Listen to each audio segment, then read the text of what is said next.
Hey guys, tonight we're drifting back over 1,000 years to Chang'an, the dazzling heart of the Tang Dynasty. You're not an emperor or a poet tonight, just a tea merchant named Li Wei, scrambling before dawn in a city of over 1 million souls.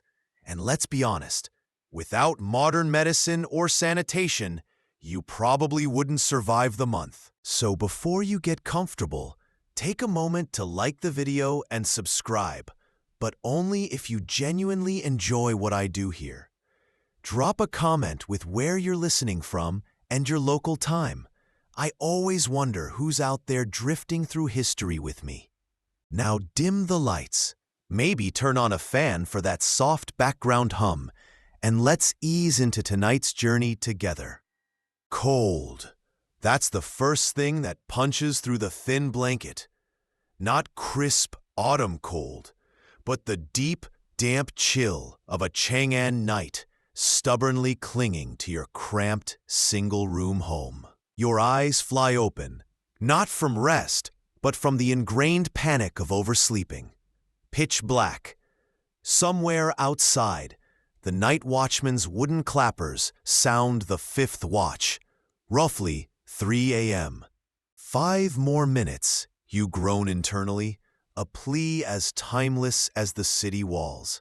Your wife, Jia, breathes softly beside you, a warm island in the chill. For a heartbeat, you consider sinking back. Then memory kicks in like a mule. The West Market gates open at sunrise, and the best spots vanish faster than steam off a teacup. You roll off the kang, the brick sleeping platform warmed by yesterday's cooking fire, now stone cold, landing silently on packed earth floor. Fumbling in the dark, you find your rough hemp trousers and tunic. No fancy silks for Li Wei, the tea seller. The air smells of stale smoke, damp earth, and the faint, ever-present tang of the night soil collector's recent passage. You splash icy water from a clay jar onto your face, the shock jolting you properly awake. No mirrors here. Your reflection is the disapproving snort of your donkey, Old Grumble, tethered in the tiny courtyard outside. Breakfast is a chunk of yesterday's hard, unleavened bread. You dunk it in lukewarm water to make it vaguely chewable. Chia stirs, murmuring sleepily about checking the children. You grunt affirmation, already mentally cataloging the day's inventory. The real work begins in the lean-to shed, your livelihood. The scent hits you first, earthy, grassy, slightly sweet. Burlap sacks bulge with dried tea leaves, coarse Chuan tea from Sichuan for the laborers, finer Jian tea from Fujian for the clerks, and a precious half-caddy of Ming tea, tribute-grade fluff meant for palaces, accidentally slipped into your last shipment. Historians still argue whether merchants like you ever dared drink such forbidden leaves, or just sold them to wealthier middlemen praying not to get caught. You wouldn't risk it. Probably. Maybe a sniff. You heft sacks onto your sturdy, two-wheeled wooden cart. Old Grumble eyes you with profound skepticism. Easy for you, you mutter, securing the load with frayed hemp ropes. Your only job is to look miserable and walk. He flicks an ear, unimpressed. Loading the cart is a careful dance. The heavier sacks low and centered, the smaller baskets of delicate leaves on top, cushioned with straw. Your iron scale, weights, bamboo ladles, and a small charcoal brazier for demonstrations go in the side compartments. You check the clay teapot. No chips. Essential. Suddenly, a sliver of pale light cuts through the courtyard gate. Dawn's not breaking. It's creeping, gray and hesitant. Time's up. You give Jia a quick nod. She's already grinding millet for the day's porridge, and nudge Old Grumble. He emits a sigh that seems to come from the depths of his very stubborn soul. You grab the cart's handles, lean into it and push. The wooden axles creak like a chorus of complaining ghosts.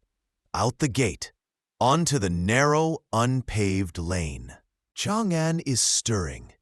Oil lamps glow in a few windows. Somewhere, a baby wails. The overwhelming smell shifts from household smoke to something denser. Dung. Humanity. The city waking up. You join a trickle of other shadowy figures. A baker hauling covered trays. A knife sharpener with his wheel. A water seller with dripping buckets balanced on a shoulder pole. No one speaks much. It's too early, and the day's grind is already heavy on their shoulders. You pass towering, silent fang walls, the high barriers enclosing each residential ward. Chang'an is a city of walls within walls, order imposed with ruthless geometry. The air remains cold, biting your lungs.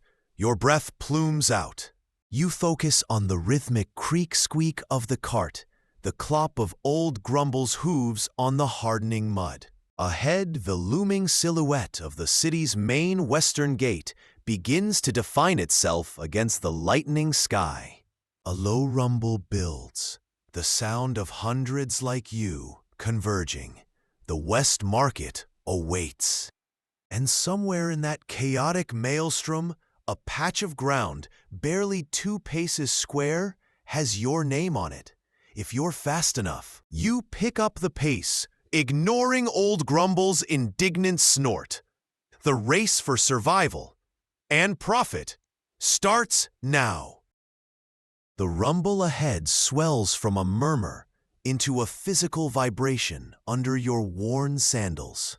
That silhouette of the Western Gate, the Yanping Gate, isn't just looming now, it's swallowing the horizon.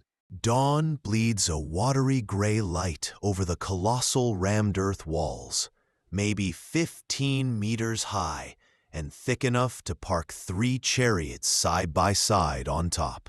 The sheer scale still punches you in the gut, even after years. Chang'an isn't just big, it's impossibly big. A meticulously planned grid of 108 walled wards, laid out like a celestial chessboard by paranoid bureaucrats who really loved right angles. Over 1 million people crammed inside, more than any city on Earth back then. You probably wouldn't believe the sewage system alone could kill you if it backed up. Which, let's be honest, it frequently did.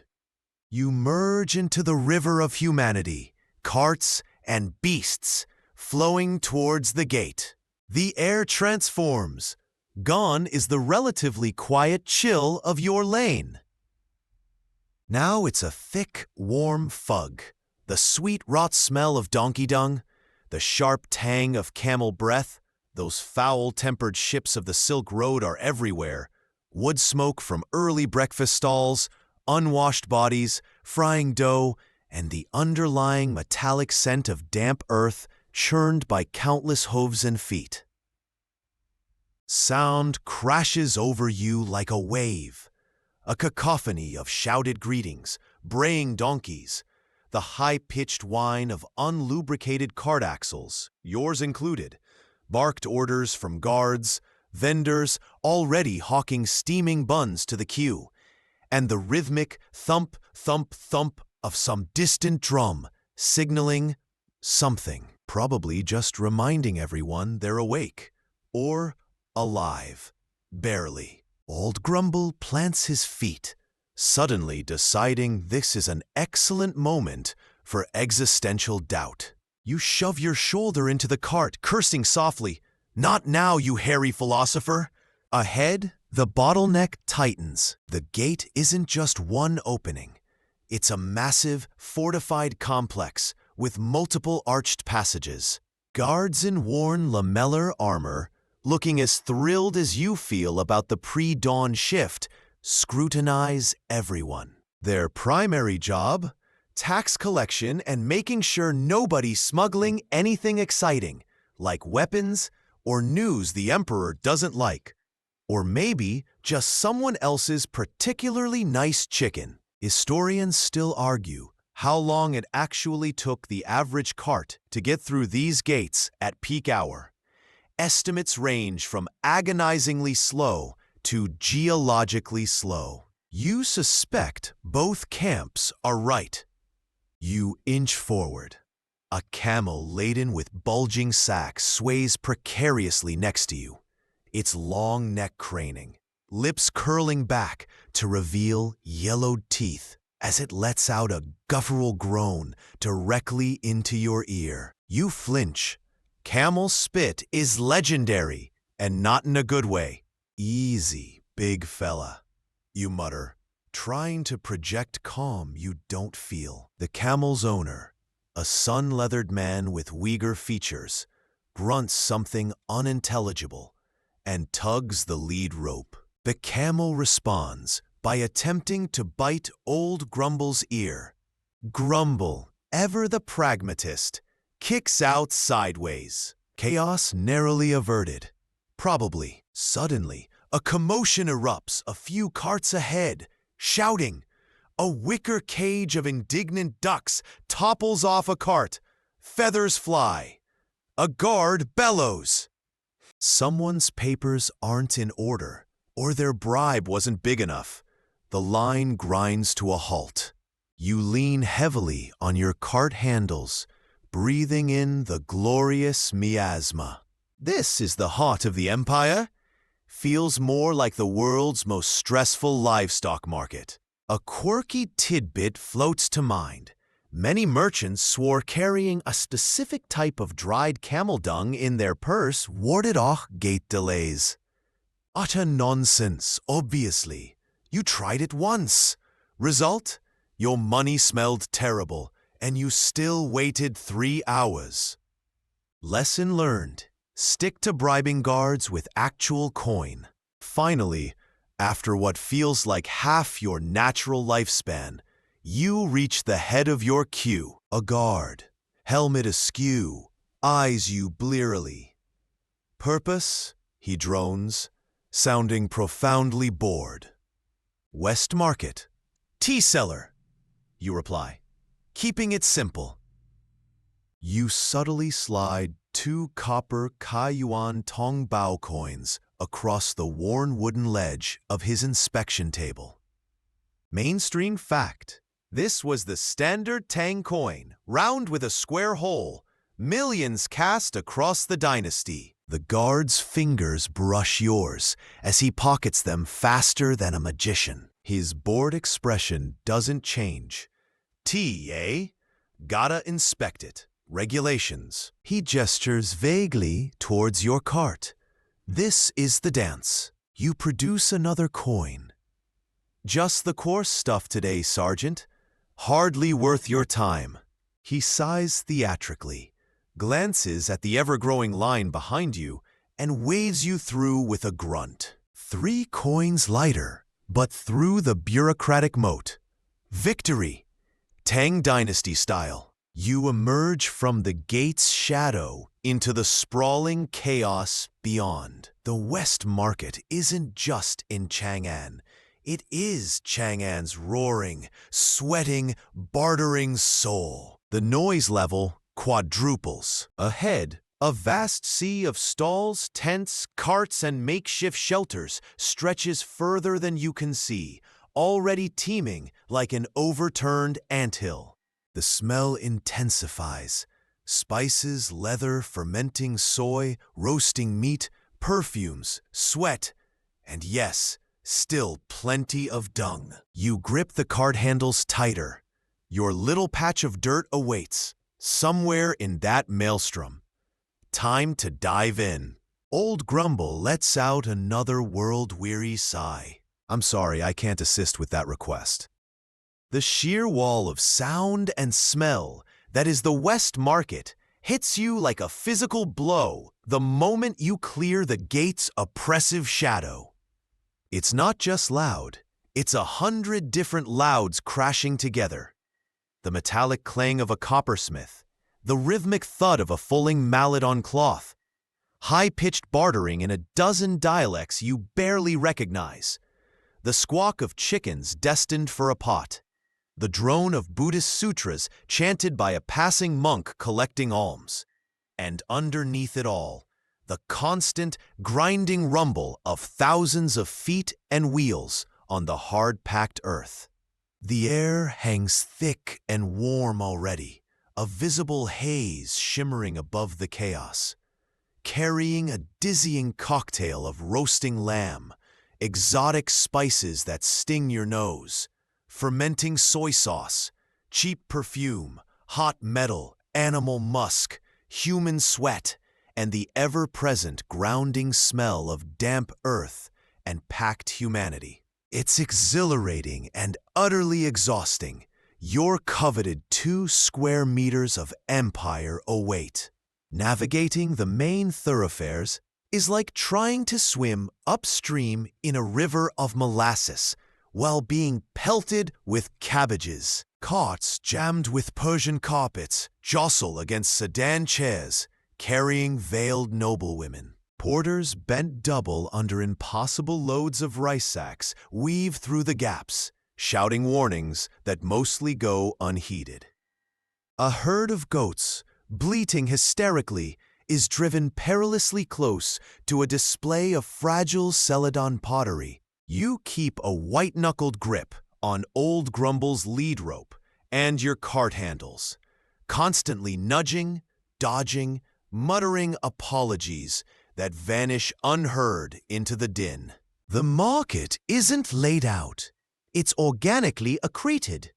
A bewildering maze of semi-permanent wooden stalls with faded cloth awnings, ramshackle tents, and merchants who simply spread their wares on mats on the ground. Finding your spot requires a mixture of memory, stubbornness, and sheer luck. You finally veer down a slightly narrower alley, if you can call the gap between 2 rows of stalls stacked with lacquerware and bamboo baskets an alley. The noise here is marginally less deafening, replaced by the more focused clamor of commerce.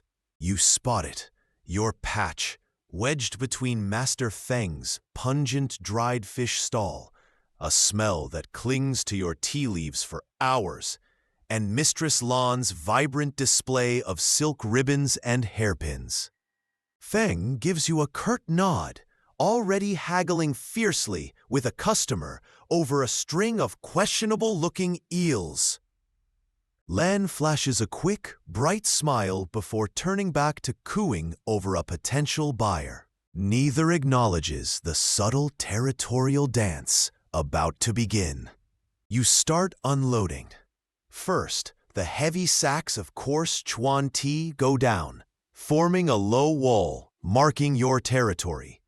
Then, the finer baskets. You're just setting up your iron scale on its rickety stand when Master Feng casually nudges one of his overflowing baskets of dried shrimp a good 6 inches into your space.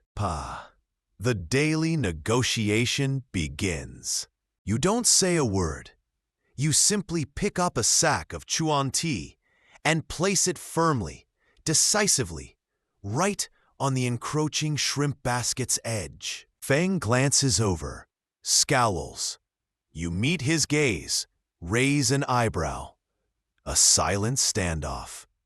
Historians still argue whether these microaggressions were strictly about space or a complex social ritual reinforcing the market's delicate hierarchy. Right now, it feels purely territorial. Feng grunts, shifts his basket back an inch. You leave your sack where it is. Truce, for now. Now, the meticulous prep. This isn't just dumping leaves. It's theater, reassurance. Just as you're positioning the last bamboo scoop, a shadow falls across your mat. You look up, expecting a customer.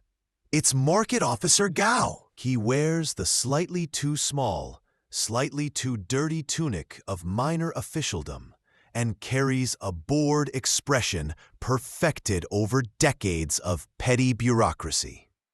His assistant trails behind, clutching a wax tablet and stylus. Gao surveys your setup with a critical eye, tapping a stubby finger against his chin. Mat seems extended, tea seller Lee. Regulations specify a strict 5-foot frontage. This looks suspiciously like 5'1". His tone implies you've committed high treason. You know the drill. You reach for your small coin pouch, but then hesitate. Inspiration strikes. Officer Gao, just preparing. Terrible dust today, isn't it? Dries the throat. You grab a small scoop of your mid-range Jian tea, not the cheapest, not the best. Gear, a small token for a restorative brew later. Pure Fujian leaf, excellent for throat irritation. You hold it out. Gao eyes the tea, then you. A flicker of something, greed, amusement, crosses his face. He knows the tea is worth more than the standard petty bribe coin. He also knows Feng is watching. He gives a slow, almost imperceptible nod. His assistant scribbles something on the tablet, probably within regulations, and they move on, Gao pocketing the tea leaves without a word. Feng snorts softly. You ignore him. One crisis averted. Tang Dynasty style. Your stall is set. The patch of earth is yours. The first customers are already scanning the nearby stalls. You take a deep breath of fish and silk-scented air. Time to sell some leaves. Old Grumble, tethered to the cart, lets out a sigh that sounds suspiciously like judgment on your entire species. The first wave hits, not with a trickle, but a weary tide. Sunlight, still weak and slanting, barely cuts through the market's haze, illuminating dust motes dancing like tired fireflies. They emerge from the thinning gate-crushed shadows, laborers, men with shoulders permanently hunched from carrying the city's literal weight, bricks, timber, grain sacks. Their faces are etched with pre-dawn exhaustion, their clothes coarse hemp stained with dirt and old sweat. They move with the heavy gait of the perpetually underslept, drawn instinctively towards the familiar, earthy scent of your cheapest Chuan tea. It's not about pleasure, it's fuel. Liquid courage for another brutal day hauling imperial ambition. One man, thick-necked and smelling faintly of wet mortar, plants himself before your stall. He doesn't even look at the leaves. His eyes fix on the small clay pot you've just placed on the brazier, water beginning to shiver. Strong, he grunts, his voice gravelly. It's not a request. It's a demand. You nod, reaching for the coarse, twisted leaves. Mainstream fact, Tang laborers often drank tea boiled for ages, sometimes with added salt, ginger, or even onions. A far cry from delicate later ceremonies. It was about function, warmth, caffeine, and masking the taste of questionable water. You toss a generous handful of dark chuan leaves into the now roiling water. The sharp, slightly smoky aroma instantly battles Master Feng's fish stall and wins momentarily. The laborer watches, expressionless, as the water turns a deep, murky brown. You ladle the steaming brew into a coarse ceramic bowl. No delicate cups here. He takes it, cradling the heat in calloused hands, blowing across the surface. No ceremony. He takes a long, scalding gulp, his eyes closing for a fraction of a second. A shudder runs through him, not from disgust, but from the sudden bracing jolt of heat and bitterness hitting his system. Good, he rasps, dropping 2 small copper coins onto your mat. He drains the bowl in 3 more gulps, wipes his mouth with the back of his hand, and melts back into the stream of bodies heading towards construction sites. Transaction complete. Survival subsidized. The next hour is a blur of similar encounters.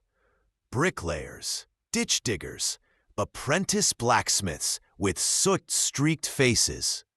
They come, they grunt strong or bowl, they gulp, they pay, they leave. Your hands move automatically, scooping leaves, ladling boiling water, collecting coins. The rhythm is almost meditative, a counterpoint to the market's surrounding frenzy. You notice old Grumble, tethered nearby, has perfected the art of sleeping standing up, one hind leg cocked in sublime indifference. Lucky beast. Then a shift. The sun climbs higher, warming the packed earth. The laborer tide ebbs. Enter the clerks. Slightly better hemp tunics, maybe a hint of faded dye. Less muscle, more pallor. They move with a different kind of tiredness, the bone-deep weariness of bending over tax scrolls in dim, airless offices. They pause, actually look at your baskets. One man, thin with ink-stained fingers, points hesitantly at your mid-grade G&T. Fujian? He asks, his voice softer. Aye, you confirm. Spring-picked. Less bite. You offer a small sniffing jar, a hollowed bamboo section holding a sample. He lifts it, inhales deeply. The aroma is greener, fresher, hinting at grass and damp forests far from Chang'an's dust. A flicker of something like relief crosses his face. This isn't just fuel. It's a tiny, affordable luxury. A brief escape. 1 cup, here, he specifies, placing a slightly larger copper coin down. He doesn't want a bowl, he wants the experience. This requires a different approach. You rinse a small, handle-less porcelain cup, a step up from the laborer's bowl, with a splash of hot water. Quirky tidbit. Some Tang tea connoisseurs believed rinsing the cup with the second boil of water, not the first, preserved the spirit of the leaves. You use the first boil. Spirit preservation costs extra. You scoop a precise measure of gin leaves into the pot. Pour the still hot but no longer boiling violently water over them. The clerk watches intently. After a short steep, longer than the laborer's brew, but nowhere near the ritualistic infusions of the elite, you pour the pale golden liquid into his cup. He lifts it, inhales the steam, takes a careful, appreciative sip. A small sigh escapes him. Smooth, he murmurs. He savors it slowly, standing there for a few precious minutes, the market chaos momentarily held at bay by the steam rising from his cup. Historians still argue when tea shifted from purely medicinal rough brew to an appreciated daily beverage for the middle classes.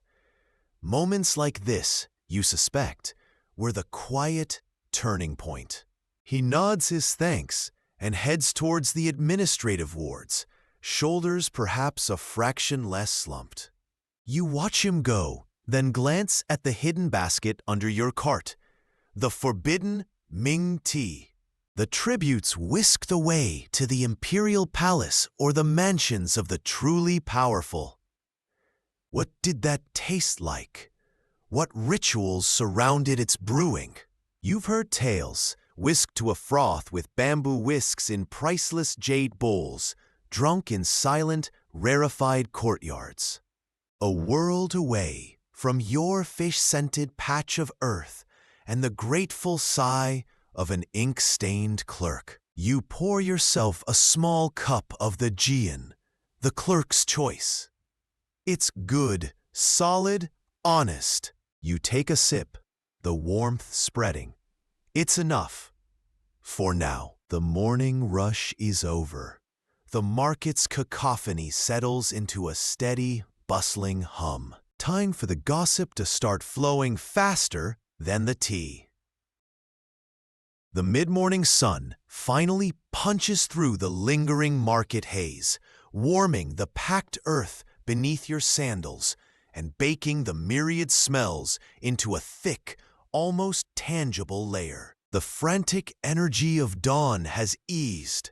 Now it's the steady, rhythmic pulse of the market's heart. Customers still flow past your stall, but it's less a desperate tide and more a meandering stream. Clerks taking a longer break, minor officials sniffing disdainfully at wares, house servants on errands with precise lists clutched in their hands. You pour cups of Jan tea with practiced ease, the transactions smoother, sometimes even accompanied by a brief, weary smile. This is the sustainable pace, the space where business bleeds into something resembling community. Well, as much community as you get elbow to elbow with dried fish and hairpins. Master Feng, having successfully terrorized several customers into buying his more dubious-looking eels, finally leans against his stall, wiping fish scales from his hands with a grimy rag. He eyes the steady trickle to your tea mat. "Slowing down, eh, Li Wei?" he grunts, though it's less accusation and more observation. Market small talk protocol demands a response. "Steady," you reply, pouring hot water over fresh leaves for a portly silk merchant who's lingering. Unlike the price of decent rice, it's a safe opener, a universal grievance. Feng snorts. "Tell me, heard a grain caravan got hit by bandits near Luoyang last week. Big one." He drops this casually, like commenting on the weather, but his eyes are sharp. Gossip is the market's secondary currency, traded as freely as tea or eels. Mistress Lan, pausing while a customer agonizes over cerulean versus crimson ribbons, chimes in, her voice a lighter counterpoint to Feng's gravel. "Bandits? Again? That's the third caravan this month. My cousin's husband drives for the Yu family. Says the roads east are crawling with desperate men. Deserters, they reckon. After the mess in Pyongyang." She shudders delicately. Mainstream fact. Tang military campaigns, like the ongoing struggles in Korea, often created instability and displaced soldiers who turned to banditry on crucial routes like those near Luoyang, the eastern capital. The silk merchant, accepting his cup, nods sagely. Desperate men, yes, but some whisper organized.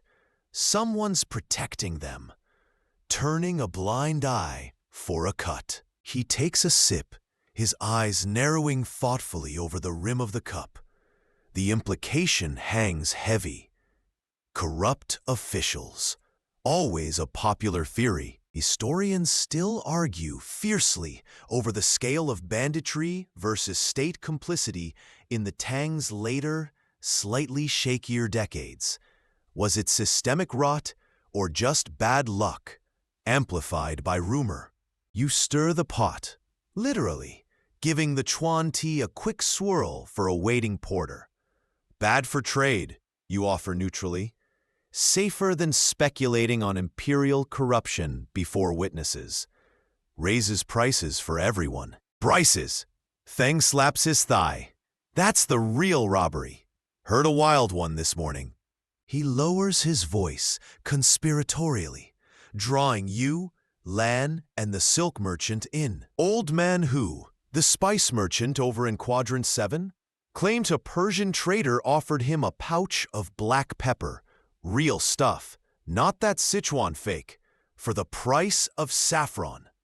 Said the fellow was sweating like a sinner in confession, desperate to offload it before the customs officers did their rounds. Smelled like trouble, Hu said. Sent him packing.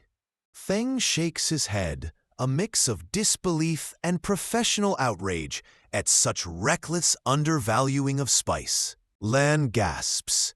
Pepper for saffron. That's insane. Unless... Her eyes widen. Stolen goods? From the imperial warehouses? They say the new overseer of the granaries has fingers stickier than rice glue. A juicy, baseless accusation, delivered with relish. The silk merchant chuckles, a dry sound, or perhaps the Persian simply underestimated Old Man Hu's legendary stinginess. The man haggles over dust. He finishes his tea, drops his coins. Still, makes you wonder what slips through those gates besides camels and trouble. The conversation flows like the tea, swirling, steeping in speculation. News from the frontier, whispers of restive Turkic tribes north of the Yellow River. Cavalry drills every day near the northern barracks. A passing guardsman mutters into his cup. Scandal in the inner palace. Did the emperor really compose a poem for Consort Yang comparing her eyebrows to distant mountains? Poet's license, surely. Lan sighs dreamily. Quirky tidbit. A persistent market legend claimed a specific type of green-eyed cat, if fed only on fish heads and moonbeam water, whatever that was, could predict Silk Road caravan arrivals. Utter nonsense, obviously. You once knew a vendor who tried it. The cat just got fat and bit people. You listen, you nod, you occasionally add a neutral observation, all while keeping an eye on your stock, your scales, and potential customers. This is the market's lifeblood, the shared anxieties, the embellished tales, the collective shaking of heads at the world's absurdities. It's a safety valve, a way of making sense of the vast, often incomprehensible machine of the empire grinding away around them. The gossip binds them as much as the shared stench and the relentless pursuit of coin. A lull falls. Feng picks at his teeth. Lan rearranges her ribbons with meticulous care. The silk merchant is long gone. The sun is high now, beating down. The fish smell intensifies. You pour yourself another cup of gin, the warmth comforting despite the growing heat. Just as you take a sip, a figure detaches itself from the main flow and approaches your stall with a different kind of intent. Not the weary shuffle of a laborer, nor the distracted gaze of a clerk. This man moves with a quiet purpose. His robe, though simple in cut, is of good undyed hemp, clean and well-maintained. His face is unlined, but carries a seriousness beyond his years. His eyes scan your baskets, not casually, but with a focused appraisal. He stops before your mat. His gaze lingers not on the chuan or even the jian, but seems to pierce right through to where the hidden Ming tea rests under the cart. A scholar, or worse, someone who knows tea far, far too well. The easy rhythm of mid-morning gossip suddenly feels very far away. The scholar's gaze feels like a physical weight on the worn hemp mat covering your hidden treasure. He doesn't speak immediately, his eyes tracing the neat rows of your jian baskets with an unnerving precision. The easy mid-morning chatter from Feng and Lan seems to fade into a distant hum. This isn't a casual browser. This man knows leaves. You feel your stomach tighten, a familiar knot of anxiety coiling where the illicit Ming tea rests under the cart. "Good morning, merchant," he says finally. His voice is quiet, cultured, carrying effortlessly through the market din without needing to rise. He offers a shallow, perfectly executed bow, the kind that acknowledges your existence without implying any actual respect for your station.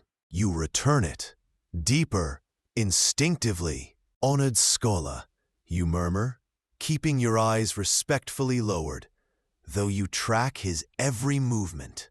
"How may this humble seller serve you today? Fine Fujian Jian, freshly arrived." You gesture towards your mid-grade baskets, hoping to divert him. He ignores the offering. His attention drifts, seemingly casual, towards the edge of your mat, near the cartwheel. "The Fujian is adequate," he states, the faintest hint of dismissal in his tone. One hears whispers, however, whispers of rarer aromas gracing this corner of the market, whispers of Ming. He says the words softly, almost reverently, yet it lands like a dropped weight. Tribute tea. The name itself feels dangerous on his lips, here in the fish-scented air. Ming tea, meaning bright or radiant, was the highest grade, produced in tiny quantities under imperial supervision. Possessing it as a mere merchant wasn't just illegal, it was practically sacrilege. You force your expression into one of polite confusion. "Ming, honored scholar, such celestial leaves wouldn't find their way to this humble patch of earth." Perhaps the whisper mistook a particularly fine Jian. Your voice feels tight, unnatural. You catch Mistress Lan's curious glance from her stall. Feng is pretending to examine a particularly desiccated squid, but his ears are practically twitching. The scholar smiles thinly. It doesn't reach his eyes. Perhaps. Yet one's senses are rarely deceived when attuned to the subtle fragrances of heaven. He takes a deliberate step closer, lowering his voice further. "Let us dispense with the theater, merchant. I am not the market officer, nor a spy for the censorate. I seek knowledge, not punishment. I study the Cheijing." The mention of Lu Yu's classic of tea, the sacred text of tea connoisseurs, momentarily stuns you. This isn't just a scholar. This is a tea scholar, but dangerous breed. They dissect leaves like surgeons, debate water sources like philosophers, and possess noses that could shame a bloodhound. Historians still argue whether Lu Yu himself ever tasted true Ming. This man clearly intends to find out. He continues, his voice dropping to a near whisper only you can hear. "I have examined samples from the palace kitchens, crumbs, really, swept from the floor after a banquet. Intriguing, but degraded, contaminated. I require a pristine sample, unadulterated, to compare the descriptions in the Cheijing with reality." His eyes lock onto yours. "I understand such a request carries risk. The compensation would reflect that risk generously." He doesn't name a price. He doesn't need to. The implication hangs heavy, enough silver to cover old Grumble's feed for a year, maybe two. Enough to ease the constant pressure of taxes, bribes, and Shah's worried looks. The temptation is a physical ache, but so is the fear. Quirky tidbit: some paranoid merchants believed imperial spies disguised themselves as tea scholars. Utter nonsense! Obviously! Probably! You hesitate, your mind racing. Denying him outright might offend him. Selling him even a pinch could land you in the sensorate's dungeons. You glance at the hidden basket. The faintest, most ethereal hint of its aroma seems to waft past the fish stench. Honored scholar, you begin, choosing your words with the care of a man walking on rice paper. Your pursuit of knowledge is admirable, truly. But the celestial Ming, its path is decreed by heaven and the Son of Heaven himself. For a humble merchant like myself to possess even a single leaf, it would be like a sparrow claiming a phoenix feather. Unthinkable. Perhaps the whispers you heard mistook the fragrance of Mistress Lan's finest silks. You gesture vaguely towards Lan's stall, offering a flimsy escape route. The scholar stares at you for a long, silent moment. His expression is unreadable. Disappointment? Contempt? Calculation? Then the thin smile returns. A sparrow indeed, he murmurs, almost to himself. Yet even sparrows possess keen eyes. Perhaps another time, merchant, when the whispers grow louder or the need more pressing. He gives another shallow bow, this one colder than the first. Your jian is, as you say, adequate. He turns and melts back into the market crowd, leaving behind a void filled only by the sudden, overwhelming stench of Fang's fish and the pounding of your own heart. You sag slightly against the cart. Crisis averted. Probably, but his parting words echo in your mind when the need grows more pressing. The silver he offered felt tangible, a phantom weight in your palm. The forbidden leaves under the cart suddenly feel less like treasure and more like a sleeping serpent. Lan catches your eye again, her expression full of unspoken questions. You just shake your head, pouring yourself a cup of the adequate gin with hands that tremble only slightly. The warm, familiar bitterness tastes like relief and regret. The sun climbs higher. The market buzzes on, oblivious. But the taste of celestial tea and the price of touching it lingers on your tongue. The scholar's departure leaves a peculiar silence in its wake, despite the market's relentless roar pressing in. The phantom weight of silver in your palm dissolves, replaced by the gritty reality of copper coins from your last sale. Your stomach, tight with nerves moments ago, gives an insistent gurgling growl. Lunch! The thought cuts through the lingering unease like a dull knife. The encounter was a brush with a world far above your station, a glimpse of celestial tea and imperial peril. But right now, the more pressing concern is the hollow ache below your ribs. Hunger, at least, is democratic. You glance at old Grumble. He's awake now, eyeing you with profound boredom, one ear flicking at a persistent fly. Don't judge, you mutter. Your lunch is hay. Mine requires negotiation. You quickly survey your stall. The Chuan stock is decent, the Jan holding steady, the Ming still safely hidden, still feeling like a hot coal under the cart. Feng is haggling over a bucket of suspiciously glistening oysters. Lan is wrapping a purchase for a giggling servant girl. They're absorbed. Good. Time for a tactical retreat. Feng, Lan, holding the fort? You call out, trying for casual. Feng waves a dismissive hand, engrossed in poking an oyster. Lan smiles. Bring me back some of those sesame cakes if you see old Wang, Li Wei. The ones without too many weevils. You nod, already weaving into the current of bodies. Stepping away from your patch feels vaguely treasonous, like abandoning a watchtower.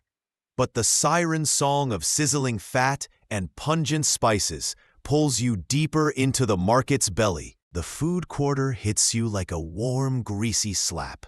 The air here is thick enough to chew, a glorious, overwhelming miasma of roasting meats, frying dough, bubbling broths, fermented sauces, and the sharp tang of fresh ginger and garlic. Stalls jammed side by side overflow with steaming baskets, bubbling cauldrons, and skewers of every conceivable protein, and a few you'd rather not conceive of, charring over open braziers. Vendors bellow their offerings, voices competing in a culinary cacophony.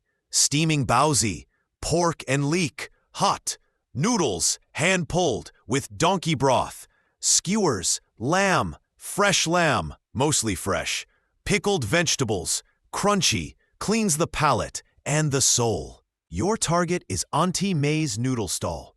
It's not fancy, just a rickety wooden counter shielding a massive, blackened cauldron, perpetually belching steam, and a tiny old woman with forearms like knotted rope, who moves with the speed and precision of a striking viper.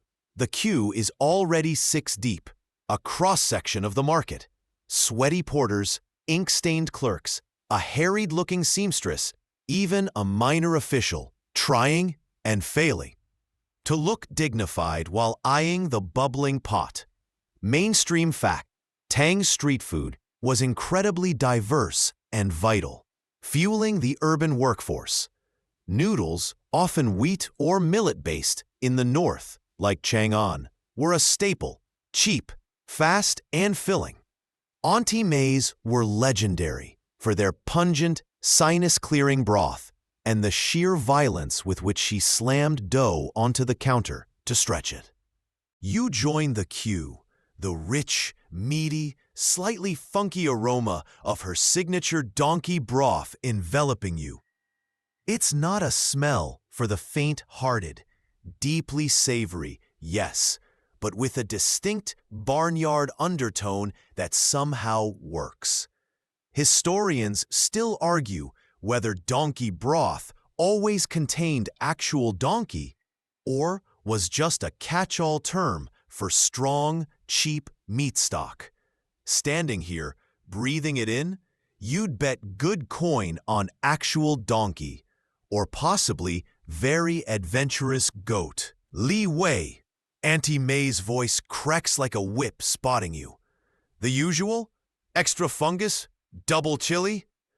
She doesn't pause in her work, one hand plunging dough into boiling water, the other wielding chopsticks like a conductor's baton. The usual, Auntie May, and 1 order of Land's sesame cakes, you shout back over the din. May nods, her eyes already scanning the next customer. You watch the ballet. Dough slapped, stretched, twisted, and flung into the roiling cauldron. Bowls lined up. Ladles of that dubious, fragrant broth. A scatter of chopped spring onions. A spoonful of pungent, black preserved vegetables.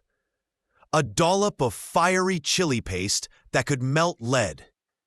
A handful of chewy wood ear fungus. Finally, a few thin slices of mystery meat, grayish-brown, glistening.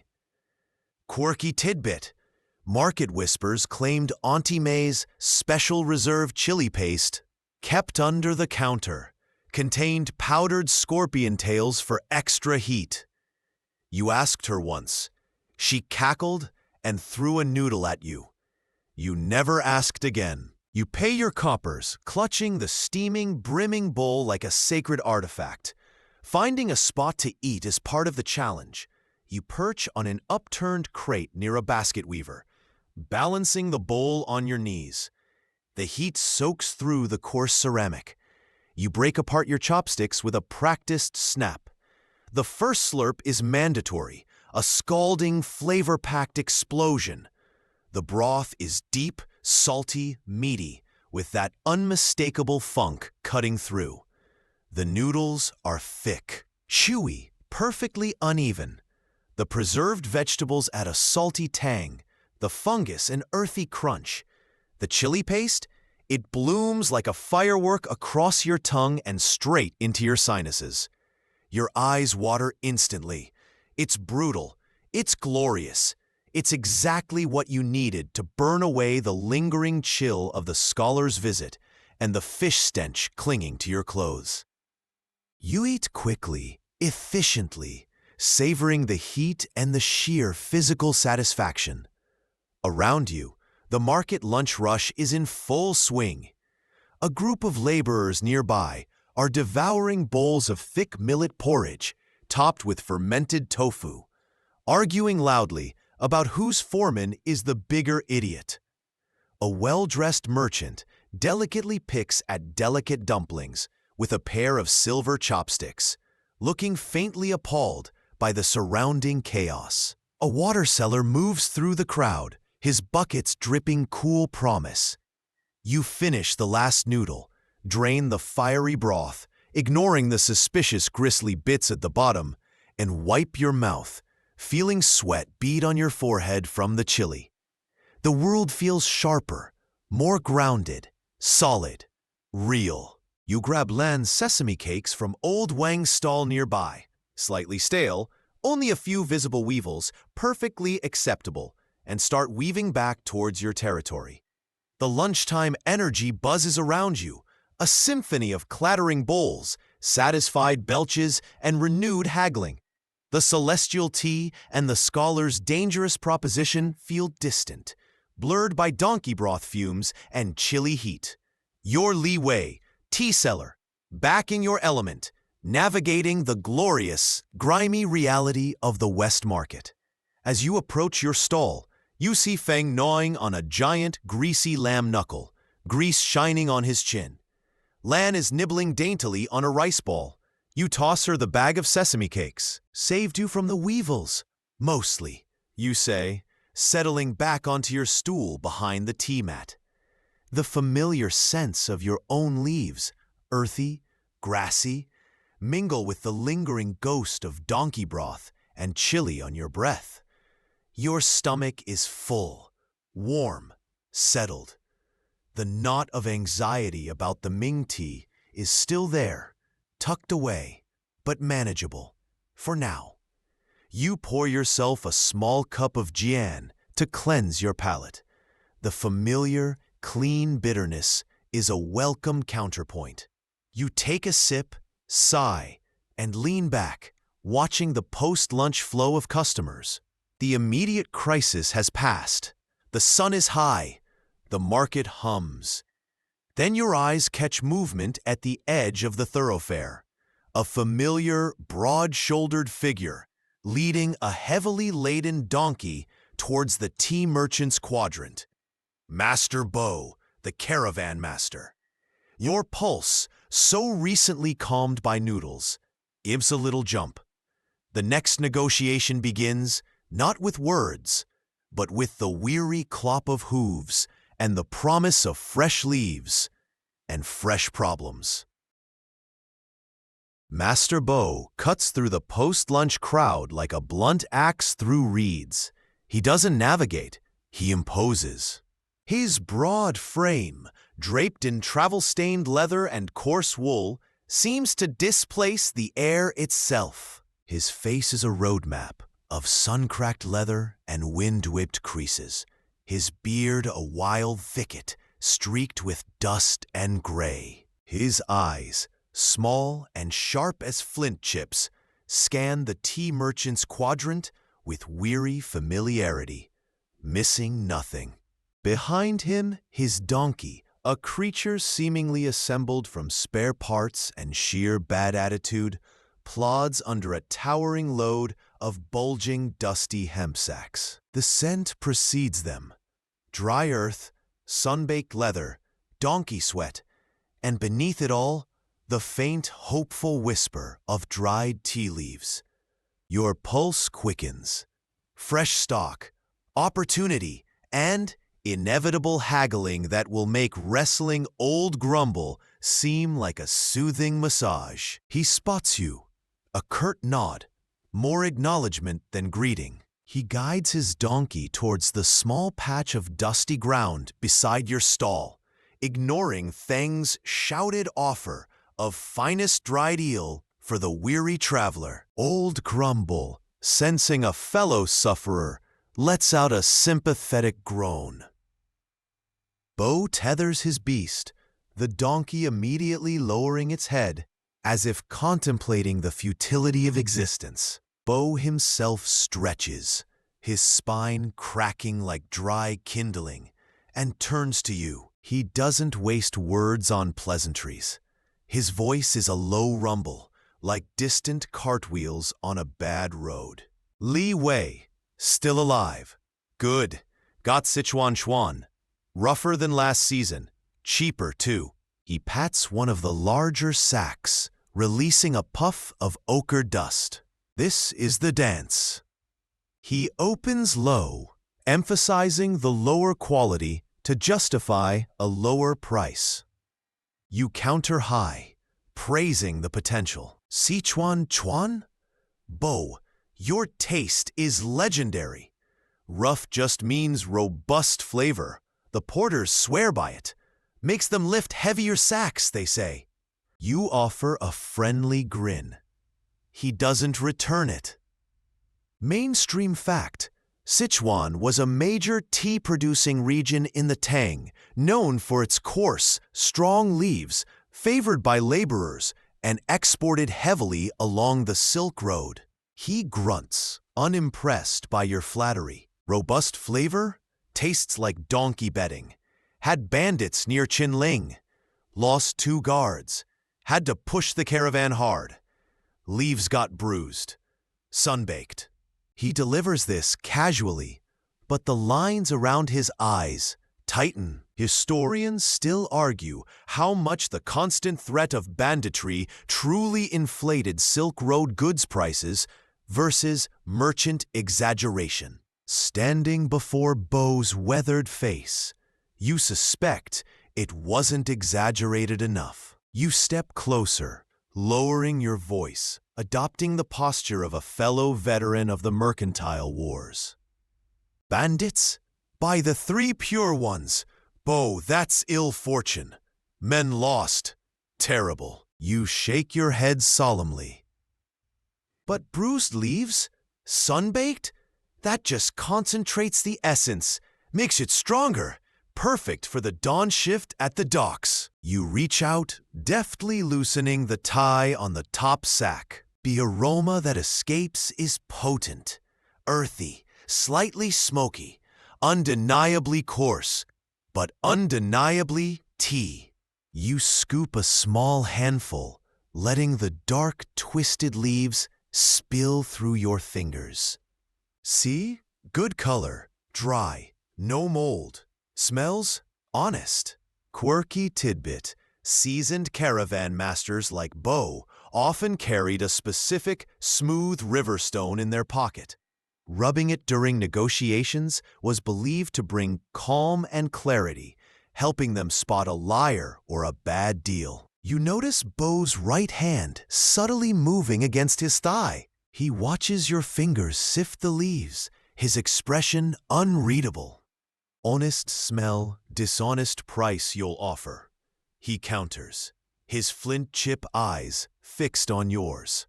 Silver, not that copper rubbish. Heavy, but honest. He spits onto the dusty ground, narrowly missing your sandal. The demand for silver cuts deep. Copper, Kaiyuan Tongbao were the standard, but silver was preferred for large transactions. Heavier, harder to counterfeit, and universally valued along the Silk Road. It also meant digging deep into your meager reserves. Silver? You force a chuckle, hoping it sounds carefree, not panicked. Bo, my friend, silver is for imperial tax collectors and poets buying courtesans. We humble tea sellers deal in the music of copper, the clink of honest trade. You gesture towards your scale. For this robust, bandit surviving, sun-kissed Sichuan Chuan, I can offer You name a price in copper that's insultingly low, knowing he'll counter high. The dance intensifies. He scoffs, a sound like rocks tumbling downhill. Poets? That wouldn't buy the donkey's feed for a week. That wouldn't buy the bandits a decent meal. He names a price in silver that makes your knees weak. It's astronomical. The haggling begins in earnest. Voices rise, then drop. Gestures become sharper. You point out a slightly torn sack corner. He mentions the rising cost of bribing Turkic border guards. You lament the stagnant price of coarse tea in Chang'an. He invokes the spirit of his lost guards. Back and forth, thrust and parry.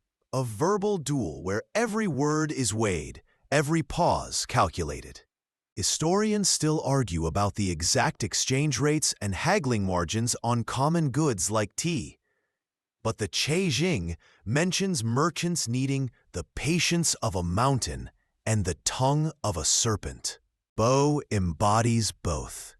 Finally, after what feels like an age, sweating despite the cooling afternoon air, you reach a stalemate. He's a sliver of silver above your absolute limit. You're a mountain of copper below his. He rubs his river stone. You pretend to study the leaves again, stalling. Look, you sigh, injecting weary concession into your voice. For you, Bo, because I know the roads are cruel, and because your donkey looks like it needs a holiday. You offer a compromise.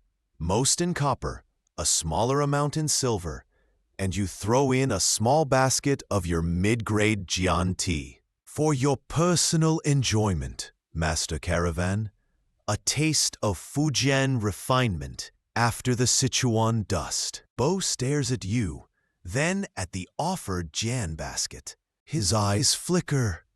The Jian is decent, sellable, or drinkable. A tangible concession.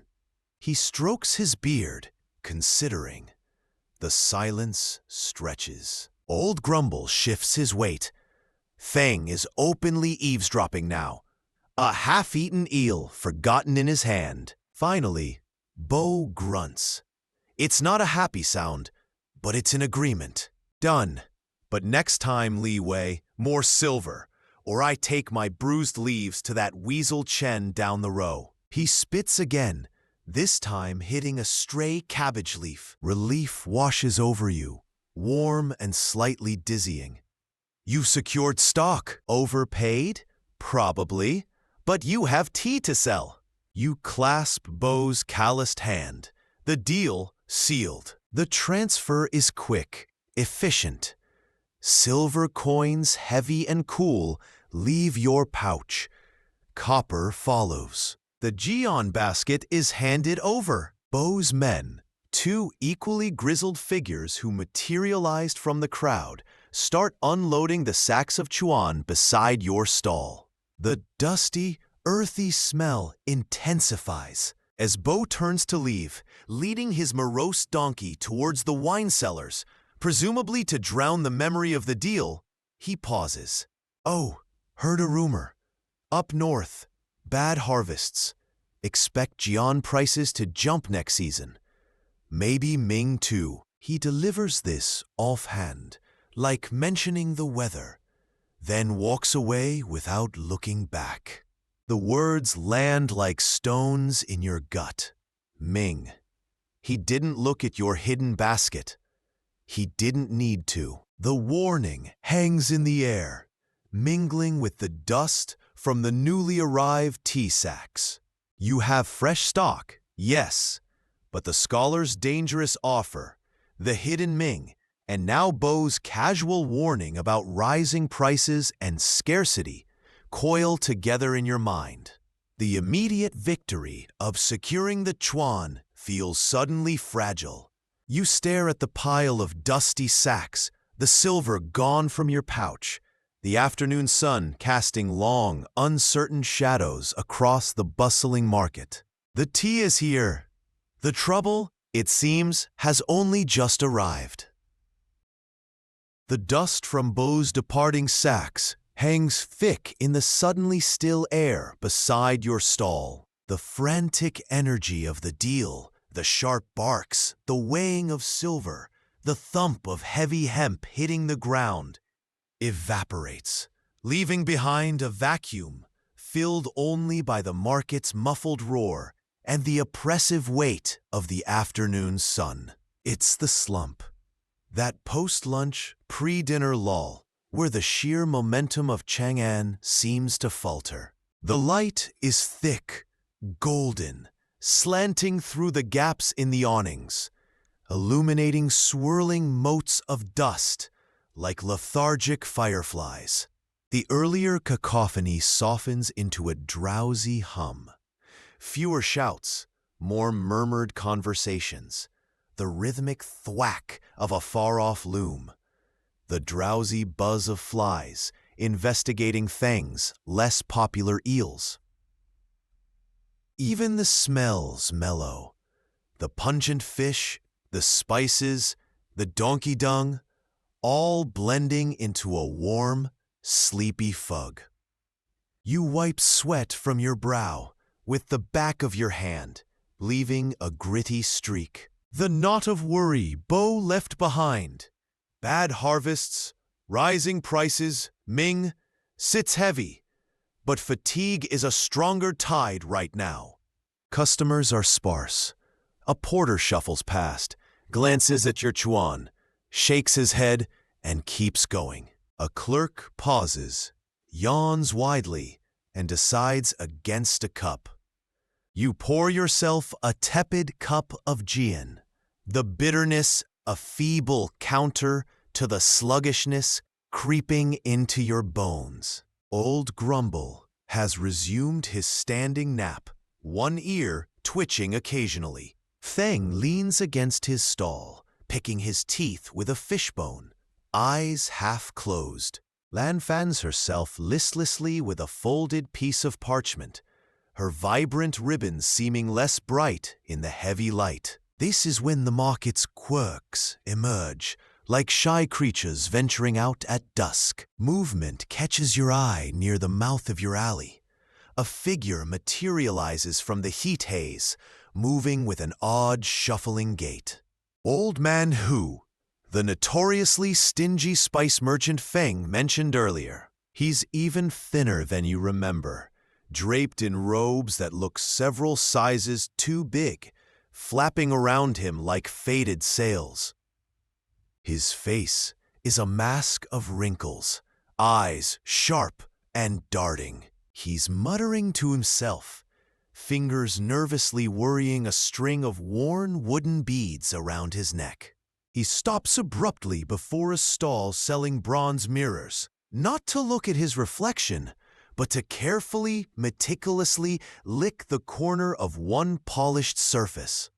He nods, seemingly satisfied, and shuffles on. Mainstream fact: superstitions were deeply woven into Tang daily life, influencing everything from business deals to health. Licking bronze, some believed, warded off the evil eye or detected poison, a practice historians find mentioned in folk records, but struggle to pin to any specific manual.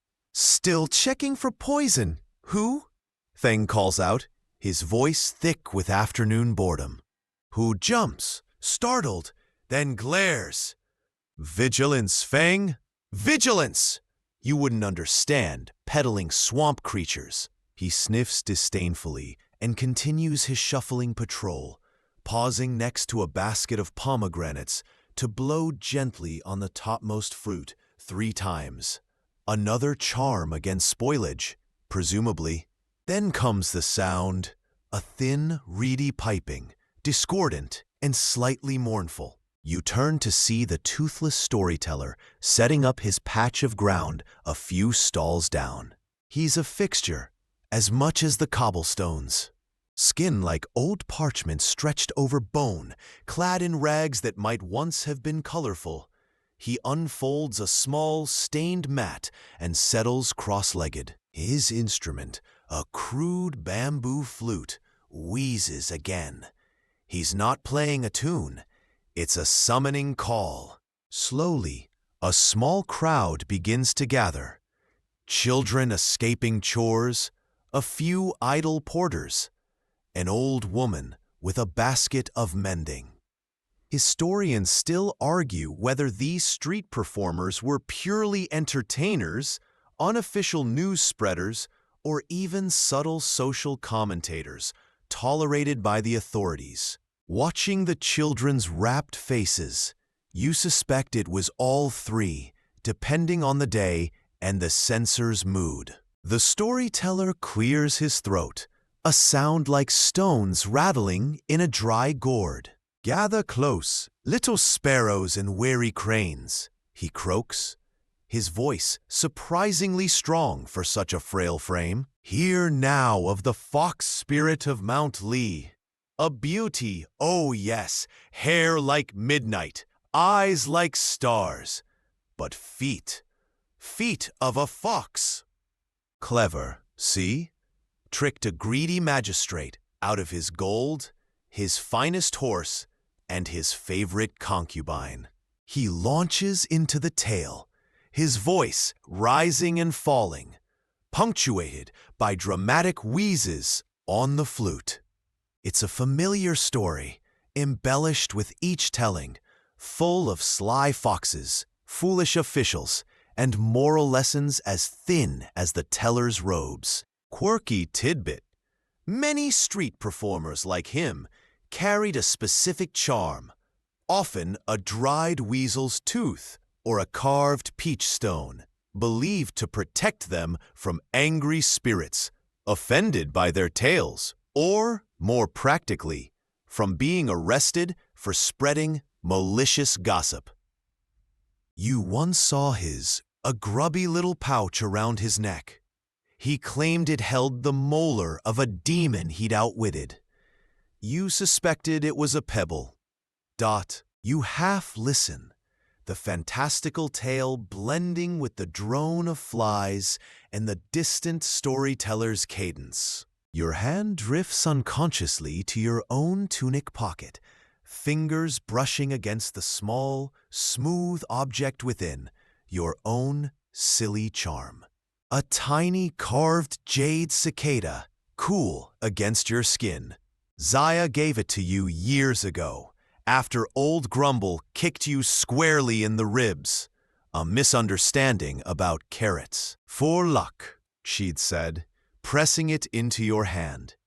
"And to remind you to shed your troubles like the cicada sheds its skin." Rational Li Wei scoffs at superstitions. Pragmatic Li Wei hasn't gone to market without it since. You rub the little cicada now, the cool jade a tiny anchor against the heat and the slow creep of unease Beau's news brought. A shadow falls across your tea mat. You look up, expecting another phantom customer. It's Mistress Lan. She holds two small, slightly squashed sesame cakes. "Thought you might need fortification," she says softly, nodding towards the storyteller's gathering crowd. Who's been blowing on melons?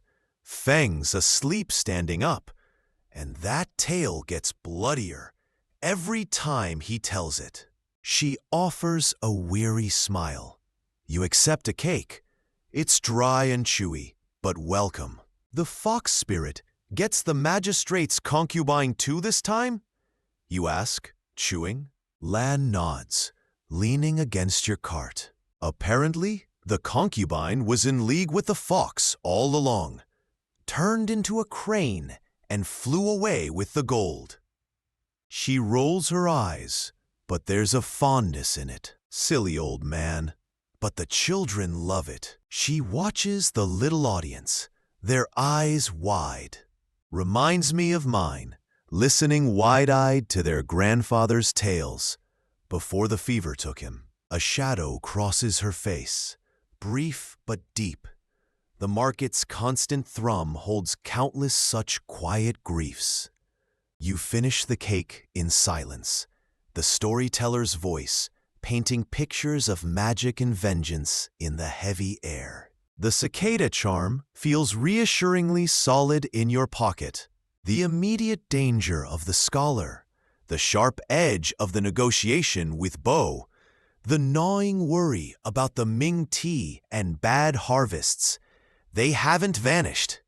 But in this slow, sun-drenched lull, surrounded by the market's gentle eccentricities and land's quiet solidarity, they recede. They become just another thread in the vast, worn tapestry of survival, being woven daily on this patch of dusty earth. You pour Lan a cup of the tepid jian.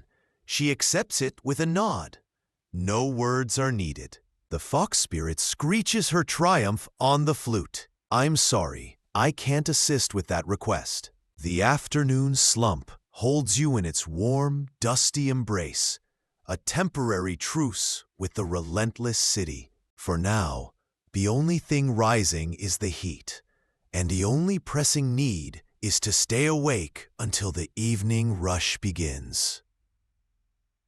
The drowsy peace shatters like dropped porcelain.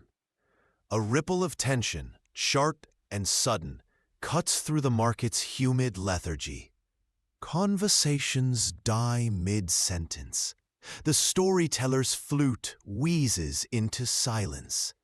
Heads turn, not towards the gate, but deeper into the market's labyrinthine heart. You feel it before you see it. A collective intake of breath, a stiffening of spines. Feng jerks upright, dropping his fishbone. Lan's fan freezes mid-flutter.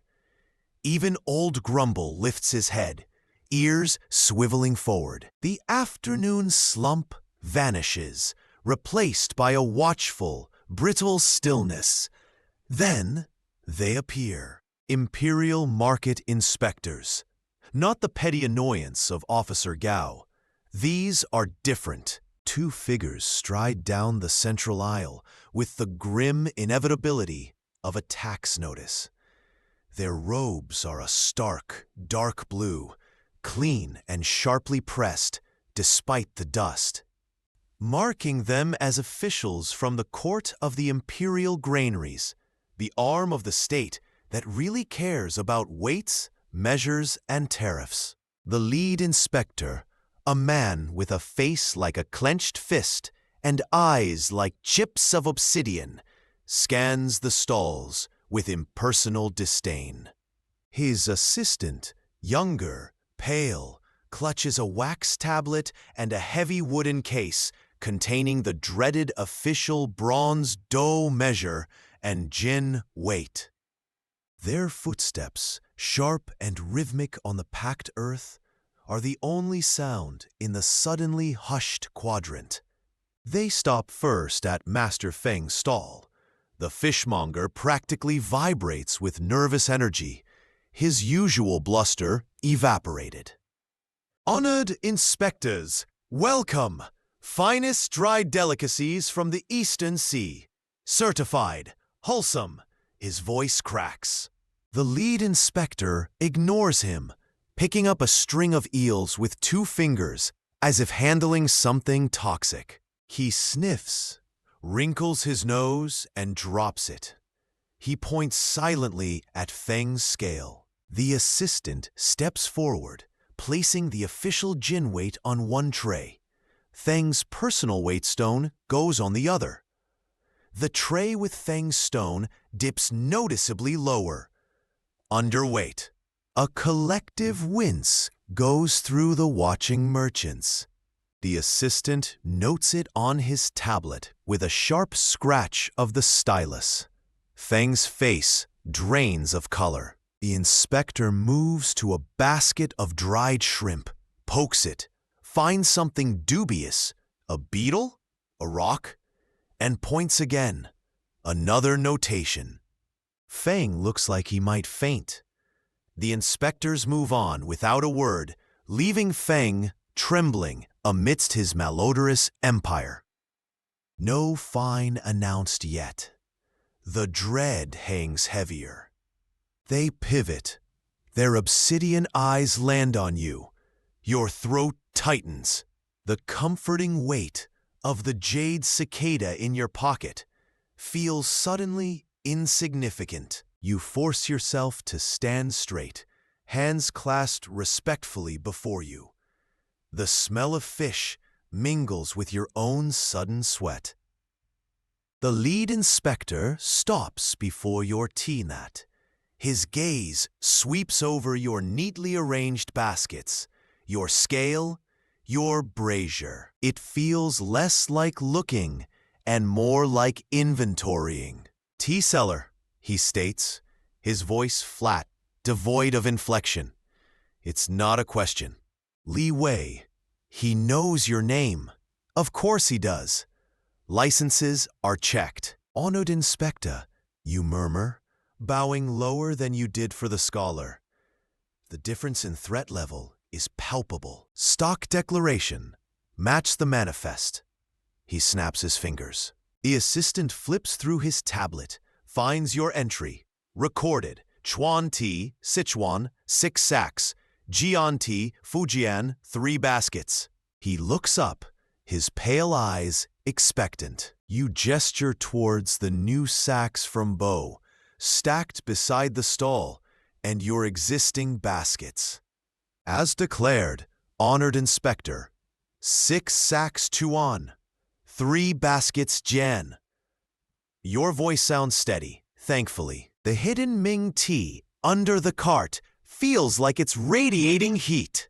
The inspector nods curtly. He doesn't check the sacks. Instead, he points to your scale. The assistant places the official gin weight on one tray. You hold your breath, placing your own best weight stone on the other. The trays balance perfectly. You exhale silently. One hurdle cleared. End. Then, the lead inspector reaches out, not for a basket of gin, but for the small clay pot you use for demonstrations. He lifts it, examines it minutely, turns it over. His thumb rubs over the base. His thumb stops. He frowns. There's a faint, almost invisible hairline crack radiating from the foot of the pot. Damage from this morning's frantic unloading. It's purely cosmetic, doesn't affect function, but regulations regarding the condition of demonstration equipment were notoriously vague. Vague meant discretionary. Discretionary meant trouble. Defective vessel, the inspector announces, his voice still flat.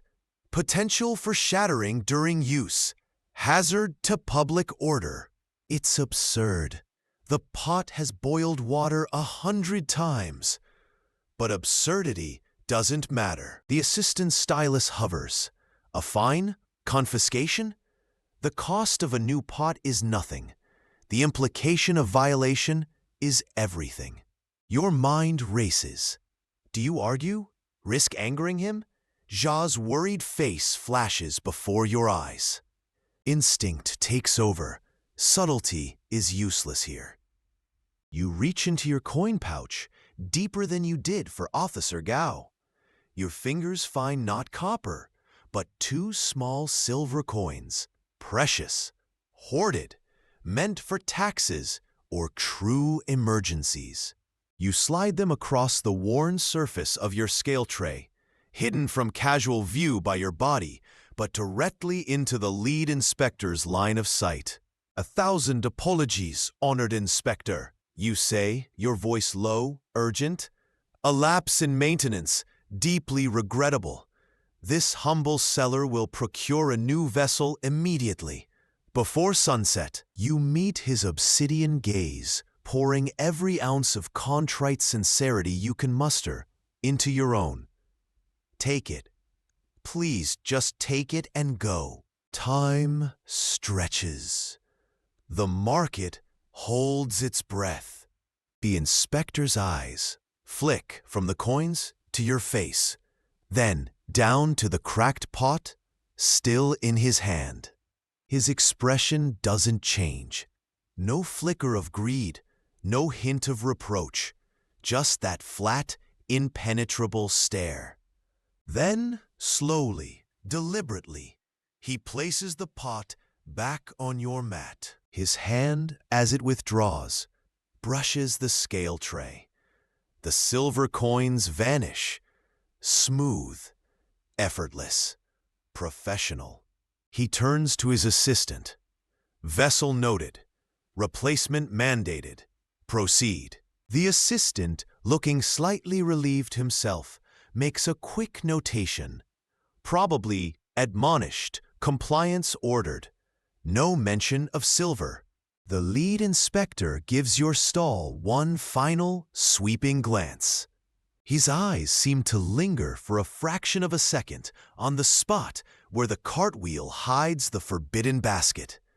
Or is it your fear playing tricks? He says nothing.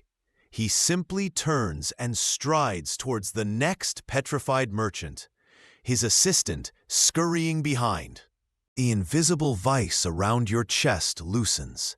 You suck in a shaky breath, the air tasting of dust and adrenaline. Feng lets out a strangled gasp, slumping against his stall. Lan closes her eyes briefly, murmuring a prayer of thanks. The market's noise cautiously resurges, a murmur building back towards its normal roar, tinged with relief and shared trauma. You look down at the cracked pot, then at the spot where the silver vanished. The cost of doing business. Tang Dynasty style. The hidden Ming tea feels heavier than ever. The inspector hadn't looked under the cart.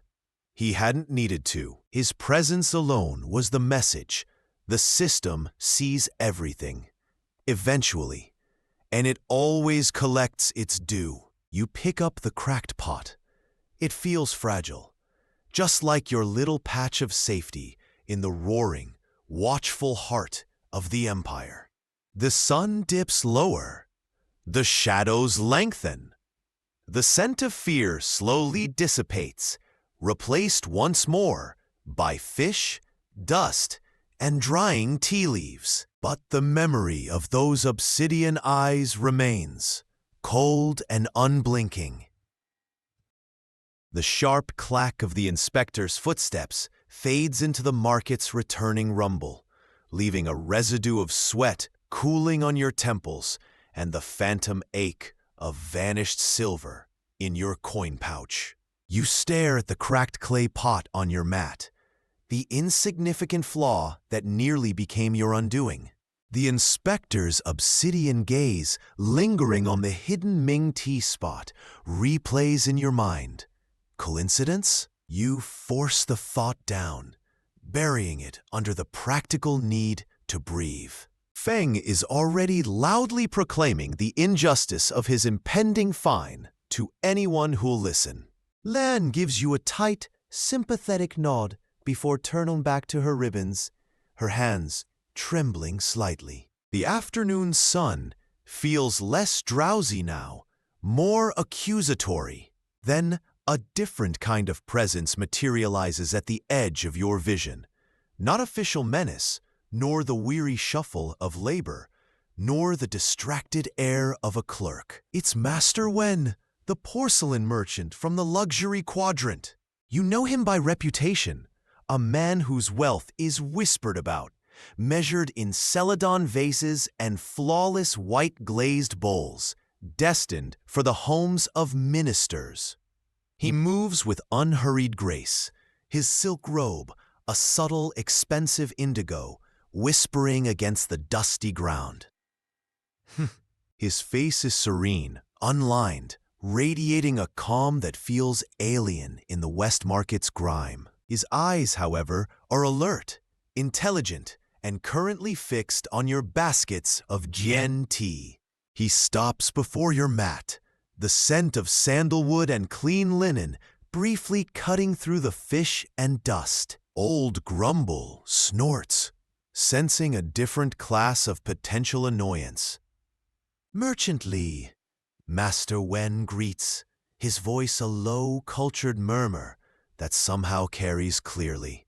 He offers a minimal, perfectly balanced bow, respect between equals, or perhaps from a height you can't perceive. You return it, deeper, instinctively, Master Wen, an honor. Your discerning eye seeks Fujian Jian today? You gesture towards the baskets, suddenly hyper-aware of every stray leaf, every speck of dust. He doesn't answer immediately. His gaze sweeps over your setup, the neat rows of leaves, the scale, still balanced from the inspector's test, a small victory. The cracked pot. You subtly nudge it further back with your foot, the small brazier. His eyes pause on the brazier, then flick to the water jar beside it. Water, he states simply. It's not a question. Mainstream fact. For Tang tea connoisseurs, water quality was paramount. Lu Yu's Chajing devoted entire chapters to ranking water sources. My well is deep, Master Wen, you offer, feeling foolish, within the ward. He gives the faintest, almost imperceptible shake of his head. Regrettable. The vessel. He glances at the cracked pot you tried to hide. My demonstration pot suffered a mishap, you admit, heat rising to your face. I have another. You reach under the cart, pass the hidden Ming, and pull out your good bowl. A simple but well-fired celadon piece, uncracked, reserved for rare moments or wealthier clients. You rinse it hastily, with a splash from your water jar. Master Wen watches your frantic preparations with detached interest. Peace, Merchant Li, he says softly. I do not seek a hurried cup. I seek understanding. He reaches into a sleeve and withdraws a small, exquisite cinnabar lacquered box. Opening it reveals not tea leaves, but a fine, vibrant green powder.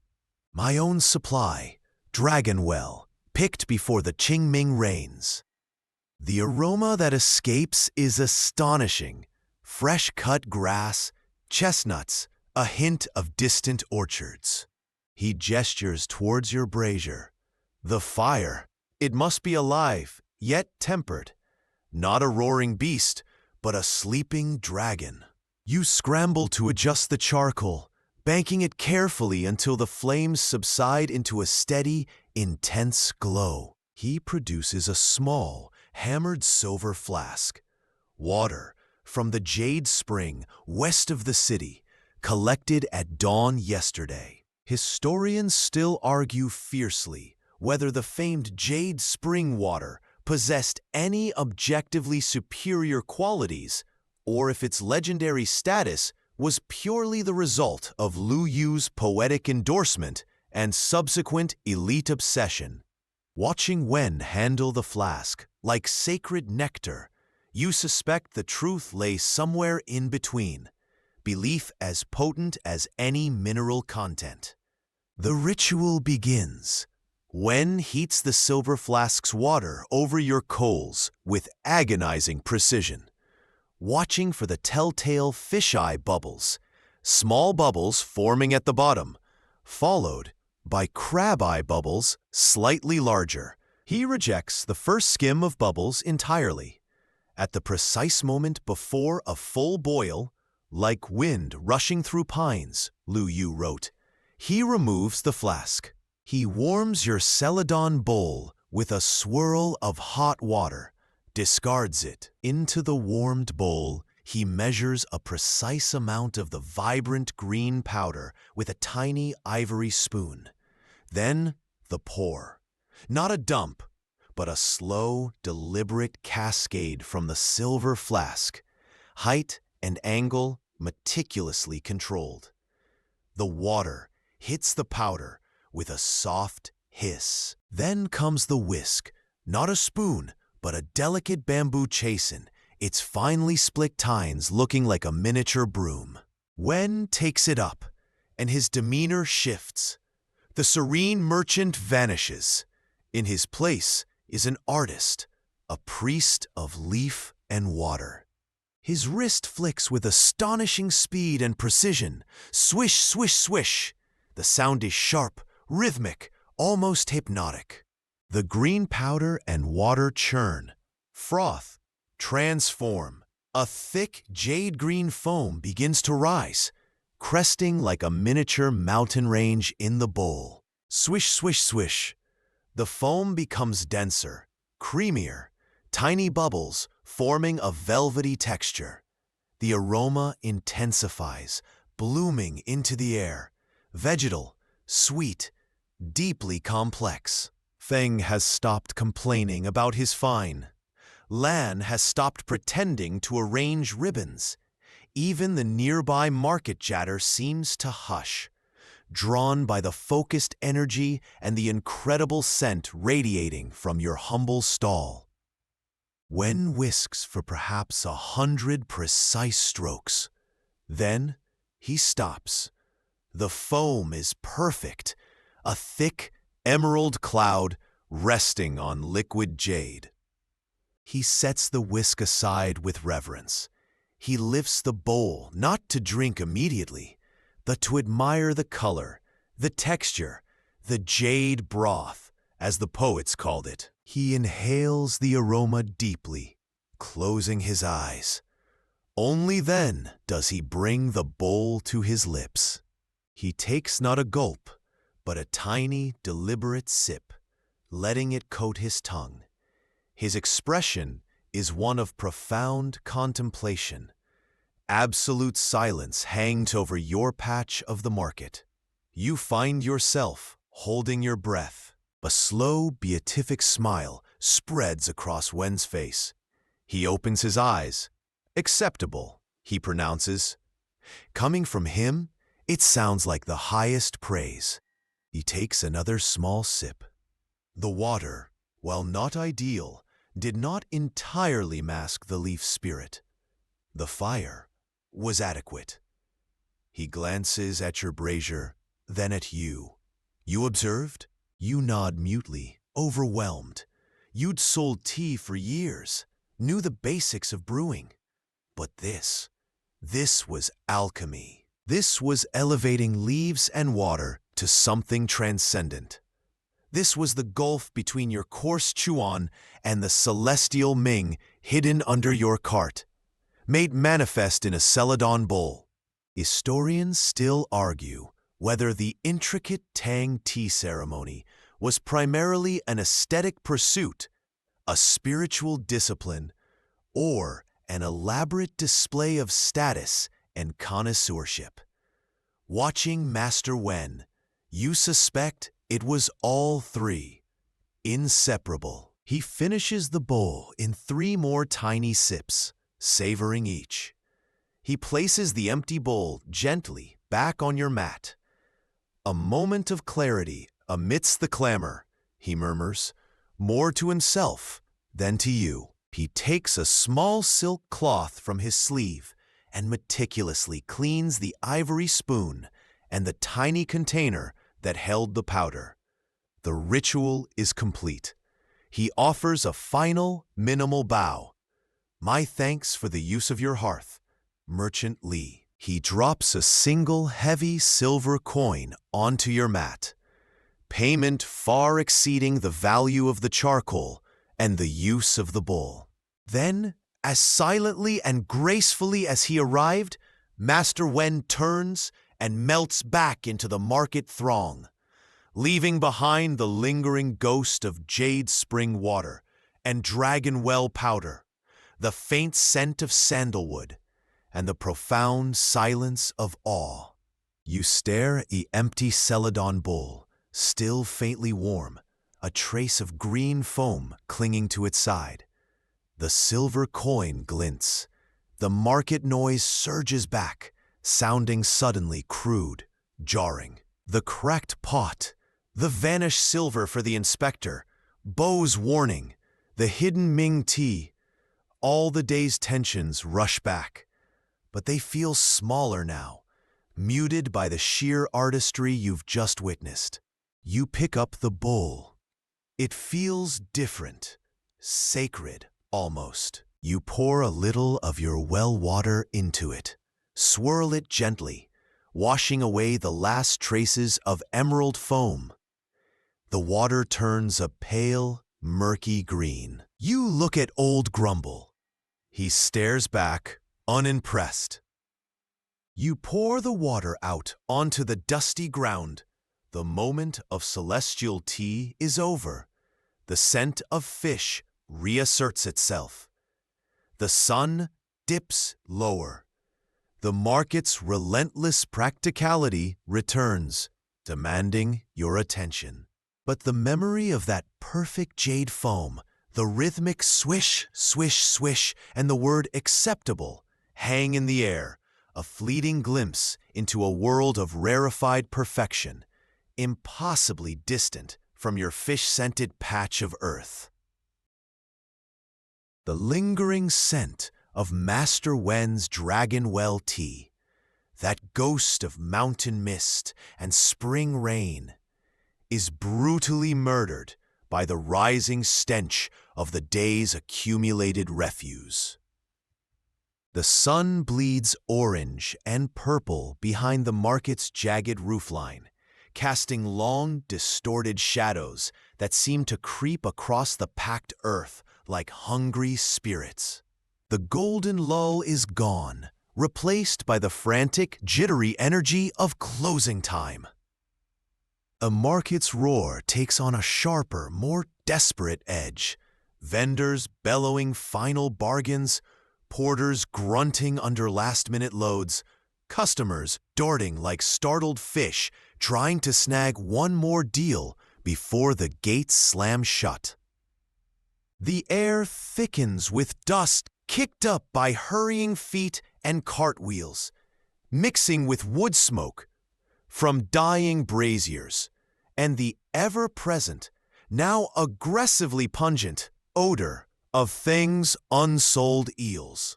Time, which crawled during the inspector's visit and stretched during Wen's ritual, now hurtles forward like a spooked horse. Dusk in Chang'an waits for no one, least of all a tea seller with a cart to pack and a family expecting him. You move with the grim efficiency of long practice. The cracked pot is wrapped in straw and stowed deep under the cart, a problem for tomorrow. The precious Celadon bowl, when used, is rinsed with meticulous care. Using your inferior well water feels like sacrilege, and packed even deeper, cushioned by coarse tuan leaves. Master Wen's silver coin is a heavy, cool secret in your innermost pouch, separate from the day's meager copper harvest. The baskets of Jian and Chuan are lifted, weighed down by the unsold weight of the day, and secured onto the cart with fraying hemp ropes. Each tug tightens the knot in your shoulders. Old Grumble, sensing the shift, shifts his weight impatiently, letting out a rumbling sigh that smells suspiciously of fermented hay and existential dread. Running late, Li Wei? Feng barks, already throwing tarps over his remaining fish with alarming force. His earlier terror has solidified into grumpy resignation. Officer Gao's ghost will fine you for lingering, just savoring your exquisite aroma. Feng, you shoot back, hefting the last sack of Bo's Chuan. Might bottle it, sell it as imperial perfume, essence of low tide. Lan stifles a laugh, swiftly packing her unsold ribbons into lacquered boxes. Historians still argue how strictly the market curfews were enforced outside the main gates. Within the wards, the nightly drumbeat, signaling gate closure, was absolute law, and tardiness meant fines, or worse, a night locked outside the safety of your ward's high walls. The financial reckoning comes next. You crouch behind the meager shelter of your cart, back to the thinning crowd. Your coin pouch, heavier with copper than it was this morning thanks to steady Jian sales and Bo's silver, feels simultaneously too light. You spill the contents onto a corner of your mat. A cascade of Kai Yuan Tongbao coins, their square holes staring up like tiny, judgmental eyes. Mainstream fact. The Tang Kai Yuan Tongbao coin, meaning inaugural circulating treasure, was remarkably standardized across the vast empire, facilitating trade, but also making tax collection brutally efficient. You start sorting, stacking coins into piles of 10. The familiar rhythm, clink, clink, clink, is a counterpoint to the market's dying clamor. Subtract the 3 coppers for the gate guard. Subtract the 2 silver plus the hefty copper pile for Bo's Chuan. Subtract the hidden cost of the inspector's cracked pot fee. Subtract the coppers for Auntie May's noodles and Lan's weevil-adjacent cakes. Quirky tidbit. Many merchants whispered that counting coins after sunset invited hungry ghosts looking for a handout. You always made sure a single coin was left deliberately dropped on the ground as an offering. Superstition? Absolutely. But after a day like today, you were taking chances. A small, worn copper coin gets nudged discreetly into the dust near the cartwheel. The final tally is survivable. Barely. Bo's silver prevents disaster, but it's a stopgap, not profit. The phantom weight of taxes due next month presses down. Shah's hopeful face when you left this morning flickers in your mind. You scoop the coins back into the pouch, the metallic jingle sounding hollow. The offering coin lies forgotten in the dust. Time's up.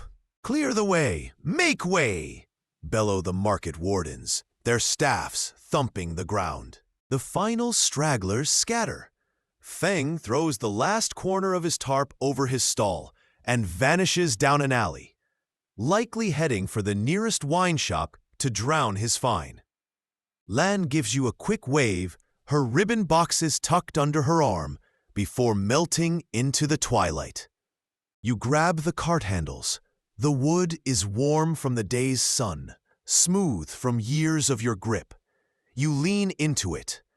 Old Grumble, sensing freedom, or at least hay, leans forward.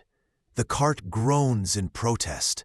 Creak squeak, creak squeak. The sun slips behind the city wall. Drums begin to beat in the distance. The closing of the gates. You make it to the ward checkpoint just as the guards begin sliding the massive wooden beams into place. A nod. A coin passed. No words needed. The ward gate closes behind you. You are home. The alley is dim, the lanterns not yet lit. Your cartwheel squeaks over familiar stones. From inside your home, the sound of Shah singing a lullaby reaches your ears, off-key but tender. You stop, breathe, listen. The market's chaos fades. The tea, the taxes, the inspector, the silver, the cracked pot, all dissolve in that voice. You smile, crooked and tired, but real. Tomorrow will come, with more tea, more struggle, more noise. But for now, you are home. The heavy thud of your ward gate closing echoes the market gate's finality.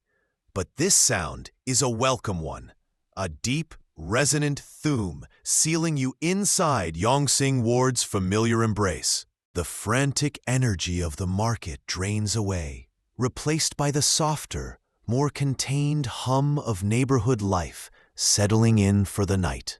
Lanterns glow like low-hanging stars in doorways and behind paper windows. casting long, dancing shadows on the packed earth lanes. The air here smells different. Wood smoke from 100 cooking fires, the faint scent of stewing vegetables, damp earth from watered courtyards, and the underlying comforting smell of human habitation without the market's overwhelming edge of dung and desperation. You steer Old Grumble down the narrow lane towards your compound, the cart's creak-squeak now a familiar lullaby. Home. Your courtyard gate stands slightly ajar, a sliver of warm firelight spilling onto the path. Jia must have heard Grumble's distinctive, world-weary sigh. You nudge the gate open fully with the cart, guiding the donkey into the small, packed earth yard. The scent hits you immediately.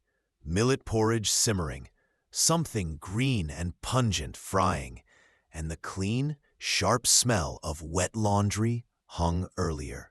It's not grand. A single-story brick structure hugging the walls, a lean-to shed for Grumble and the cart, a small vegetable patch struggling in the corner, a well-head. But it's yours. The weight of the city, the inspectors, the haggling, lifts fractionally. Abba! The shriek splits the twilight air. Your daughter May, 6 years old and a bundle of relentless energy, launches herself from the doorway like a small, grubby comet. She crashes into your legs, wrapping her arms tightly around your knees. You're late! Mama said you got eaten by a market demon. Her eyes are wide with the thrilling horror of it. Market demon tried, you grunt, patting her head, her hair escaping its braids in wisps. But I told him I had to get home to a fierce little warrior who'd kick his shins. He ran away. May giggles, releasing you to execute a series of impressive, if wobbly, kicks at an imaginary foe. Like that? And pow! Exactly like that, you confirm, unhitching Old Grumble with practiced hands. The donkey heads straight for his trough with the single-minded focus of the truly exhausted. Zia appears in the doorway, silhouetted against the firelight. Her hands are dusted with flour, her simple hemp tunic, neat but worn. There's a weariness in her stance, deeper than just the day's chores. But her smile when she sees you is warm, genuine relief. Tea or trouble first? She asks, her voice soft, but carrying over May's battle cries. Trouble's unloaded, you say, gesturing at the cart. Tea needs storing. You start lifting the sacks of chuan. They feel heavier now. Chia nods, understanding. She shoos May towards the vegetable patch. Go check if the radishes are plotting escape again, little warrior. Baba needs to work. May scampers off, instantly absorbed in poking the dirt. Chia moves to help you. Her movement's efficient, strong. She takes one end of a sack, her shoulder bumping yours. The brief contact is grounding. Market demons, she murmurs, a hint of amusement in her voice. Just the usual kind, you reply, heaving the sack into the lean-to. Inspectors. Fang fined. Bo drove a hard bargain. You don't mention the scholar, the Ming, the lingering terror of the inspector's gaze near the cart, or the silver paid to avoid the cracked pot fine. Some weights are carried alone. Together, you unload the cart, stowing the tea sacks and baskets in the lean-to's relative dryness. You check the precious jian basket, still secure. Your hand hesitates near the cart's corner where the Ming is hidden. You weave it. Not now. The good celadon bowl, wrapped carefully, goes inside. The cracked pot? You'll deal with it tomorrow.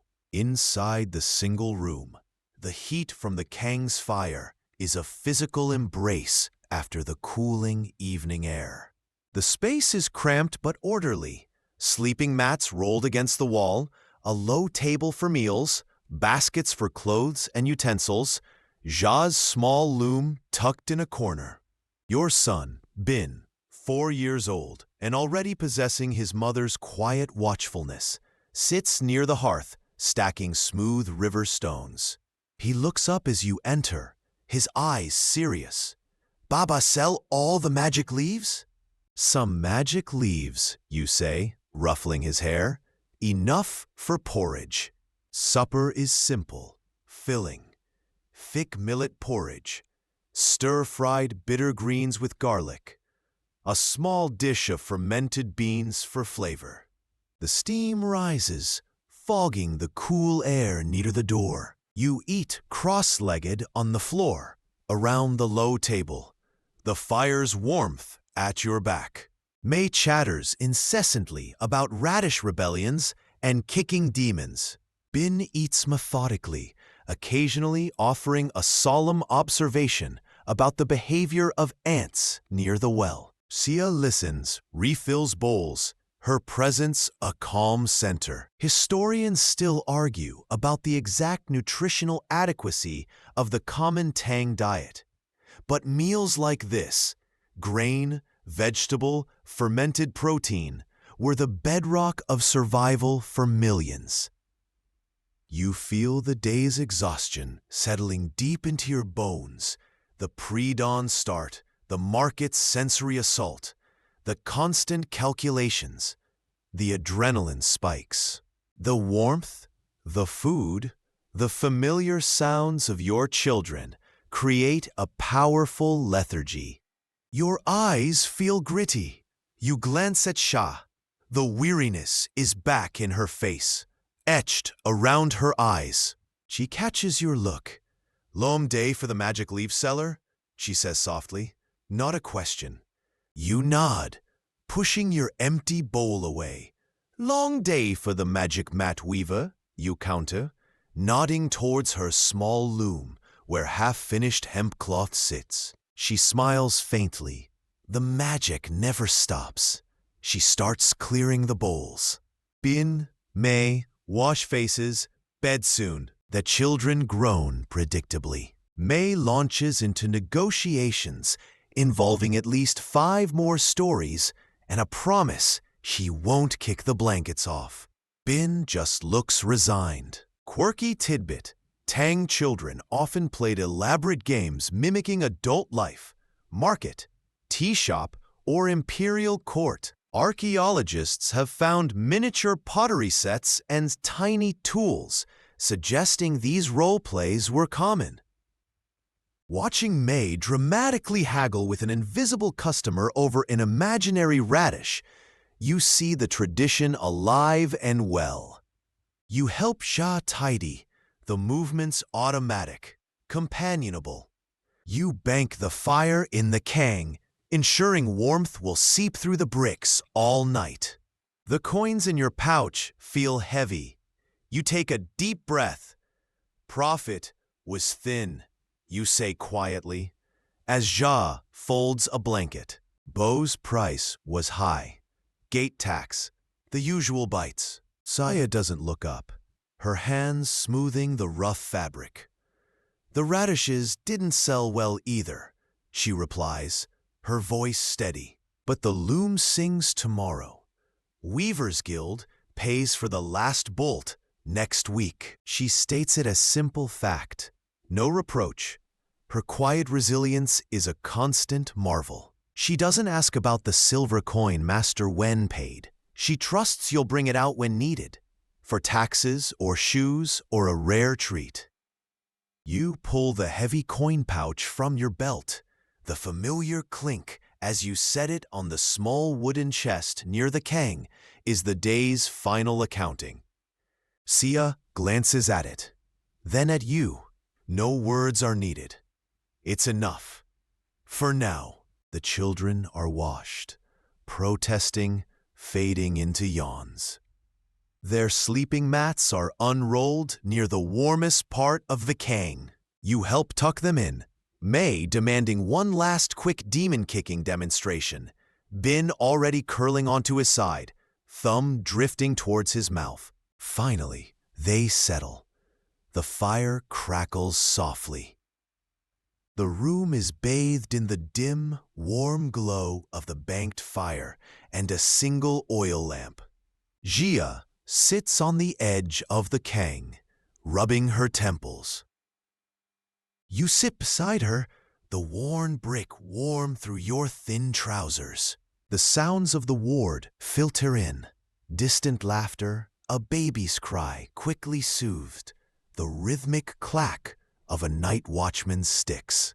The vast, watchful city shrinks to this small circle of warmth and quiet exhaustion.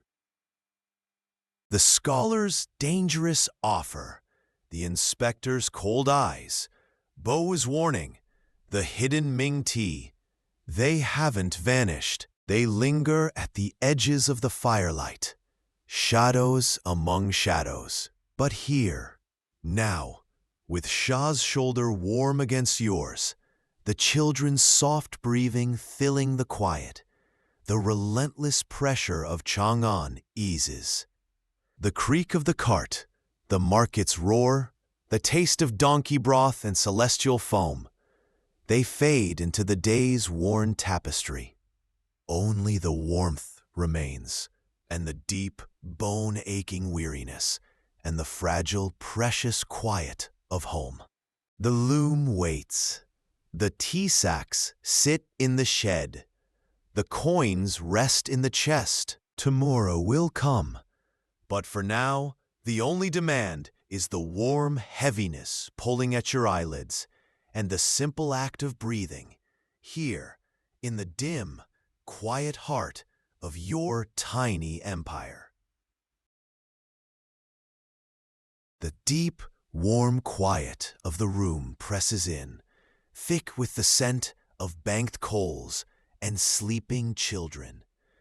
Jia's shoulder remains a solid warmth against yours, her breathing slow and even. The exhaustion is a physical weight settling into your marrow, making even the thought of moving seem monumental.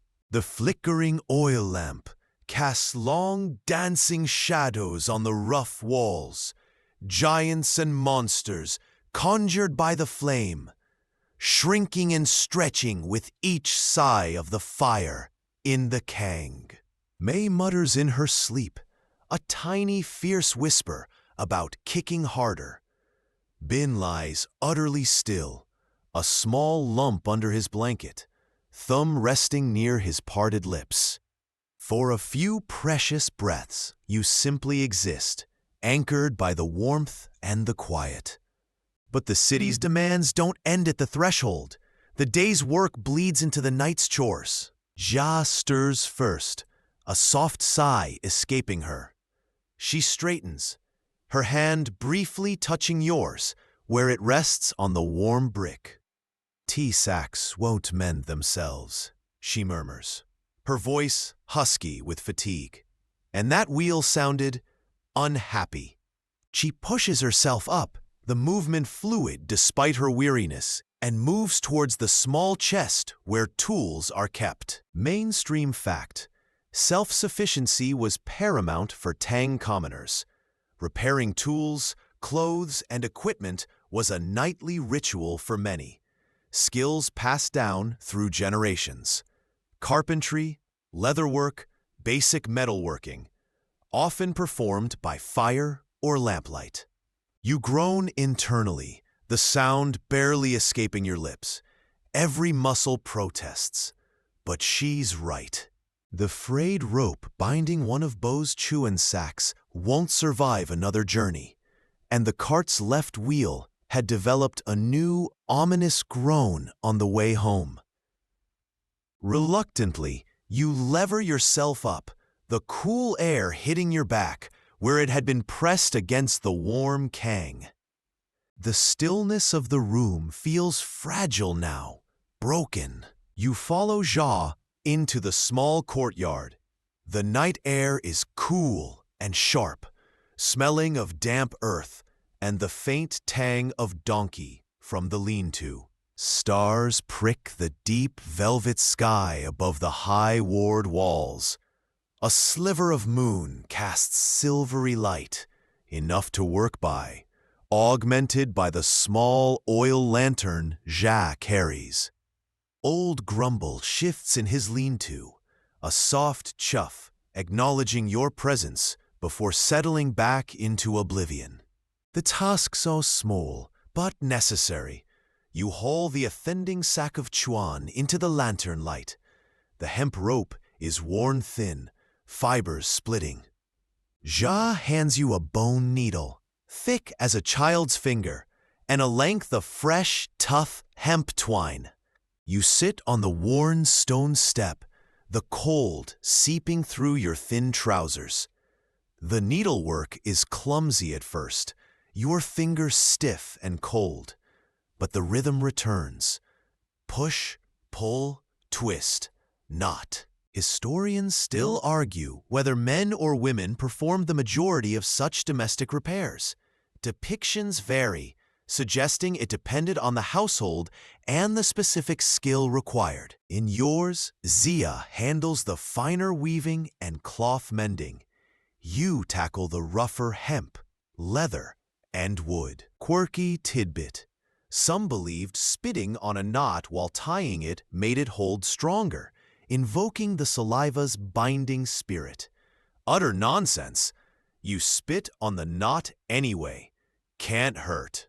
Beside you, Shia crouches by the cart. She runs a practiced hand over the left wheel's wooden rim, then the iron tire.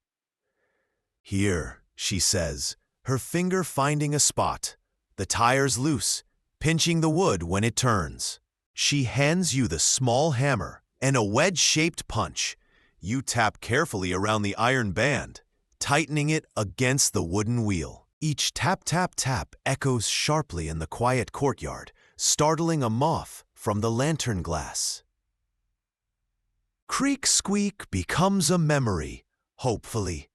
You imagine the sound the wheel should make tomorrow, a smooth, almost silent roll.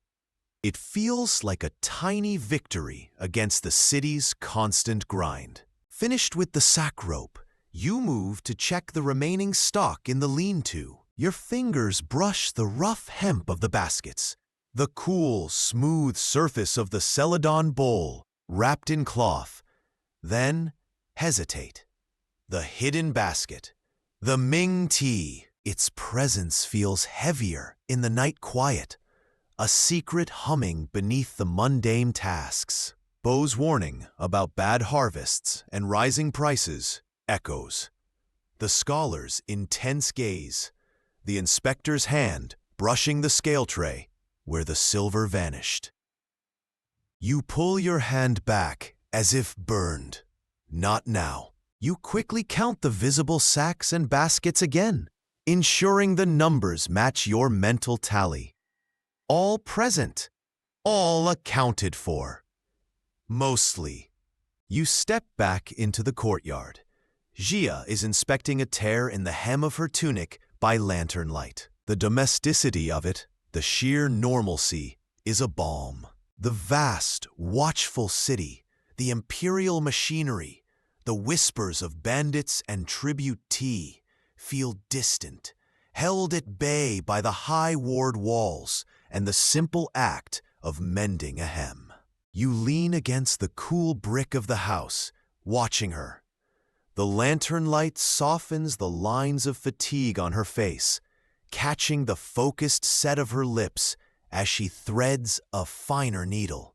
Historians still debate how much genuine leisure time commoners had. Nights like this, filled with necessary chores, suggest leisure was often simply the absence of immediate crisis, a space filled with maintenance and quiet companionship. A comfortable silence settles, broken only by the rustle of fabric, the occasional tap as you test the cartwheel again, the distant call of the night watch, all is well, echoing from a neighboring lane. The chill deepens, You watch the plume of your breath silver in the moonlight. The frantic energy of the market, the cloying smells, the sharp tang of fear. They belong to another world. Here, it's just the cool air, the scent of damp earth and hemp, the soft sounds of jaw mending, the rhythmic breathing of the donkey, the distant murmur of the ward settling. Your gaze drifts upwards, past the high walls of your courtyard, to the sliver of star-filled sky. Chang'an is out there, immense and humming, a million lives unfolding, scheming, suffering, rejoicing. Emperors plotting in perfumed halls, poets scribbling by candlelight, soldiers shivering on distant walls, bandits lurking on dark roads. And you, Li Wei, tea seller, standing in your tiny patch of packed earth, mending a sack rope and watching your wife sew. The scale of it is dizzying, absurd almost, the weight of the day. The vanished silver, the haggling, the constant calculations, the hidden danger under the cart, presses down again, but softened now, muted by the vast, indifferent tapestry of the night sky and the simple, profound act of standing still. Jia ties off her thread, bites it clean. She looks up, catching your gaze. "Moon's climbing," she says softly, nodding towards the sliver of silver. "Bed?" You nod. The mending is done. The cart is stable. The tea is counted. The children sleep. The immediate world is in order. The larger world, with its threats and temptations, its Ming tea and rising prices, can wait until dawn. You pick up the lantern. Shah blows out the flame, plunging the courtyard into soft moonlight and deeper shadow. Together, you step back into the warmth of the single room, the scent of sleep and warm brick enveloping you. The door to the courtyard closes with a soft click, sealing in the warmth, sealing out the vast, starry indifference of the Tang night. The only journey left is the few steps to the waiting Kang, and the deeper journey into sleep. The city breathes outside the walls. Inside, the quiet deepens, holding the small, essential warmth of your world. The heavy wooden door to the courtyard clicks shut, muffling the cool night air and the vast, star-dusted sky. Inside, the room holds the day's final warmth close, thick with the scent of banked coals, sleeping children, and the faint, lingering aroma of millet porridge. The single oil lamp on the low table casts a small, golden pool of light, pushing back the shadows crowding the corners. Chia is already settling onto the edge of the Kang, unwinding the simple cloth tie from her hair, letting dark strands fall loose around her shoulders. The lines of wariness around her eyes are softened by the lamplight. You lean your worn staff against the wall, its familiar weight a reminder of countless journeys through the market's chaos. The immediate silence is a balm, deeper than the quiet of the courtyard, filled only by the soft, rhythmic breathing of Bin and Mei, already curled like nested sparrows on their mats, near the warm bricks. You move towards the Kang, the packed earth floor cool beneath your bare feet. Just as you lower yourself beside Jia, a small head pops up from the nest of blankets. Mei's eyes, wide and surprisingly alert in the dim light, fix on you. "Baba," she whispers, her voice hushed but urgent, cutting through the quiet. "You didn't hear about the Great Radish War." Jia sighs softly, a sound of fond exasperation. "Little warrior, The radishes surrendered hours ago. Sleep.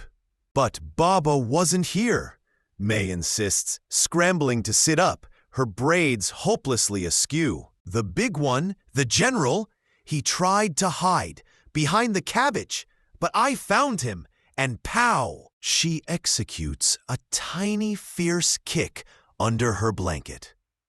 Bin stirs, blinking sleepily, drawn into his sister's orbit.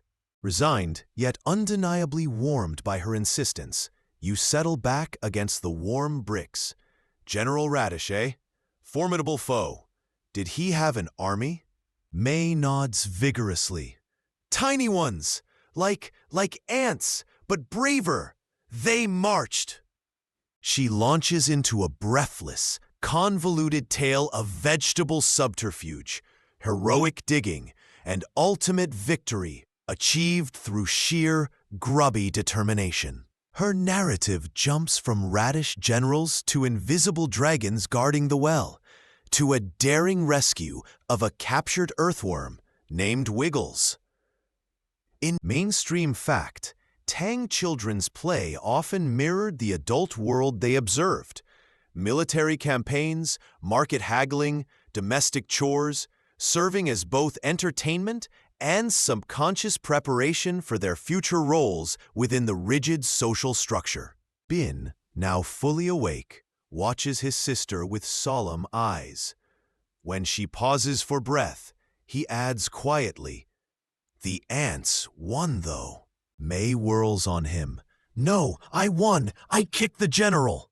Bin shakes his head, his small face serious. "Ants ate him! After! When you put him in the bucket!" He delivers this biological truth with devastating calm. May's face crumples. He let them? The horror of her hard-won victory being reduced to ant provisions is too much. Tears well up. Shah reaches over, pulling May gently against her side. "Shh, little radish kicker. Generals sometimes become food. It's the circle." She strokes May's hair. "Remember old Grumble's hay? That was grass once, waving bravely in the wind." May sniffles, considering this profound, slightly disturbing wisdom. Did the grass want to be hay? Probably not, you interject, seeing Shah's slight smile. But it fed Grumble so he could carry Baba's tea. Maybe General Radish fed the ants so they could build a mighty anthill? Bin nods sagely. "Strong hill, guard the radish seeds." He offers this compromise. May considers, wiping her nose on her sleeve. "Okay," she concedes, "the tragedy momentarily averted, but I still kicked him first." She snuggles deeper against Shah, her earlier energy fading into drowsiness. "Tell about the magic boat, Mama, the one that flies." Jia hums softly, a familiar, soothing sound. "Not tonight, little one. The magic boat needs starlight to fly, and the stars are covered by the night clouds." She glances towards the shuttered window. Quirky tidbit. Many Tang parents told children fantastical tales involving celestial barges, moon rabbits, or weaving fairies to explain natural phenomena or soothe fears. A tradition blending Taoist mythology and folk beliefs into bedtime rituals. Bin, still sitting up, looks at you. His eyes in the lamplight hold a quiet curiosity. "Baba, do real boats—" He hesitates, searching for the word. "Sink?" The question lands softly, but its weight is unexpected. Where did that come from? A snippet of market gossip about a lost river barge? A word overheard from a water cellar? Historians still argue about how much awareness common Tang children had of the harsh realities surrounding them. Disease, banditry, the perilous nature of travel by land or water. Was knowledge shielded, or absorbed osmotically through adult whispers and weary sighs. You choose honesty, softened, sometimes been, if the river is angry or the boat is tired. But good boatmen, like Master Bo, who brings the tea leaves, they know the rivers. They listen to the water. Mostly, boats carry things safely, like my cart carries tea. Ben absorbs this, his small face thoughtful. Old Grumble isn't a boat. No, you agree? A smile touching your lips. He's more like a grumpy island. With ears, Ben adds solemnly. He yawns, a wide, jaw-cracking yawn that seems too big for his small body. The day's invisible adventures, watching ants, contemplating boat integrity, finally catch up. He slowly sinks back onto his mat, pulling his blanket up to his chin. May is already asleep against Xiao, her radish wars and ant conspiracies surrendered to dreams. The room settles back into quiet. The lamplight seems to deepen, painting golden edges on Xia's profile, on the children's sleeping forms, on the worn wood of the loom in the corner.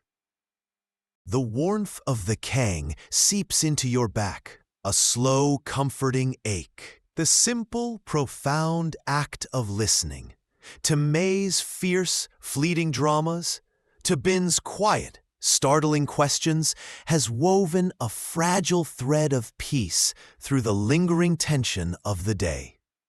The scholar's silver, the inspector's cold gaze, the forbidden tea under the cart, Bo's warnings, they haven't vanished, but they feel momentarily suspended, held at bay by the soft rhythm of your children's breathing and the solid warmth of Jia beside you. You watch Xia gently extricate herself from May, laying the sleeping child down on her mat. She smooths the blanket, her touch infinitely tender. She checks Bin, already lost in sleep, thumb near his mouth. The lines of worry on her face are visible again in the stillness.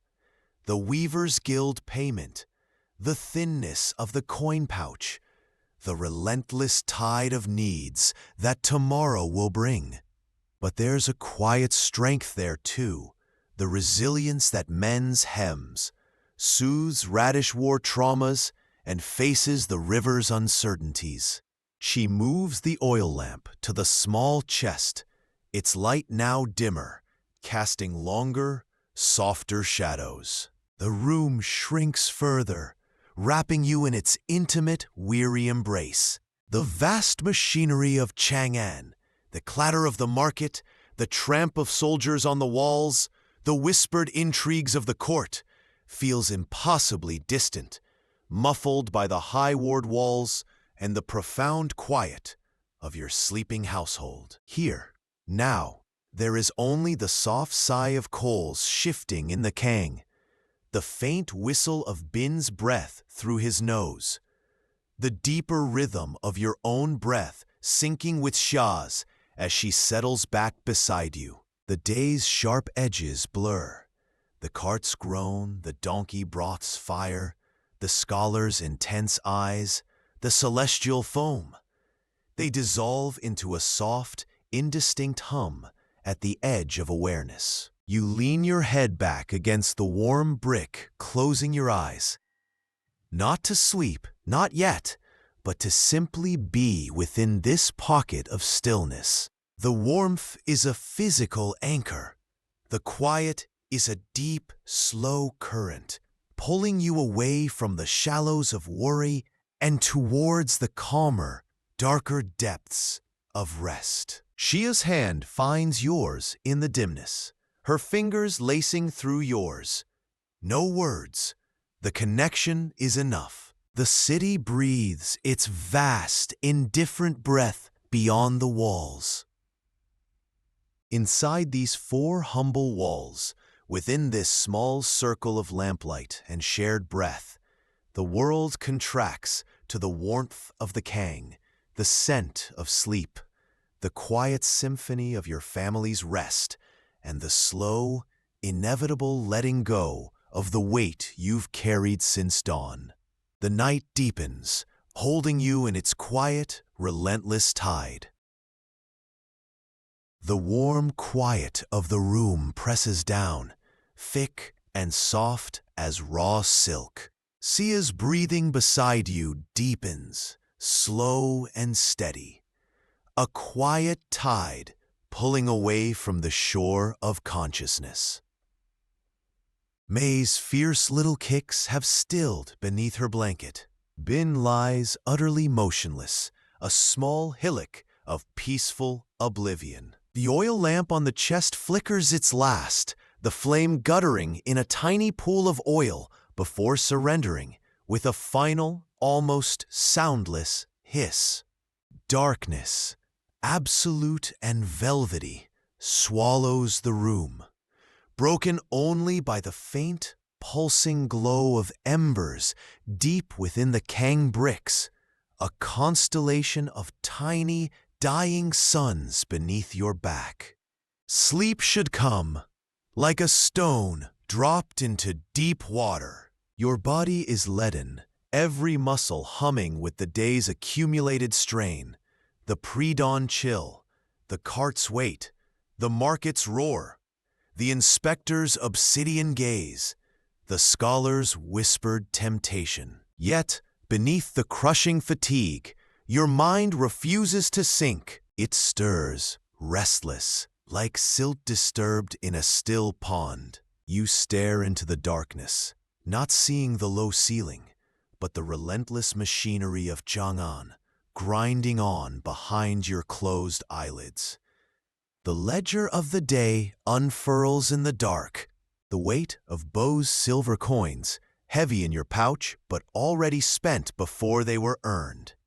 The phantom ache where the inspector's bribe vanished, silver you couldn't afford, paid to avoid a fine you couldn't bear. The endless calculations echo, cost of the new Chuan sacks, the dwindling Jian stock, the looming ward tax, the tax collector's inevitable visit next month. Historians still argue fiercely about the true burden of taxation on Tang commoners. Some cite the meticulously fair rates in the Tang Code. Others point to records of desperate peasants selling children to meet demands. Lying here, feeling the hollow space in your coin pouch like a missing tooth, the weight feels undeniable, a constant pressure threatening to buckle your small, precarious world. Silver, always needing more silver. Bo's parting words slither back. Bad harvests up north. Expect prices to jump. Maybe Ming too. The words hang in the dark, heavy with implication. Scarcity meant opportunity and peril. The hidden basket under the cart, the forbidden Ming tea, feels less like a secret treasure and more like a coiled serpent in the corner of your tiny kingdom. The scholar's intense face materializes, the quiet promise of wealth for a pinch of celestial leaves. Generous compensation, enough to ease the tax pressure, maybe enough for sturdy new shoes for Bin before winter, for a thicker blanket for Xia.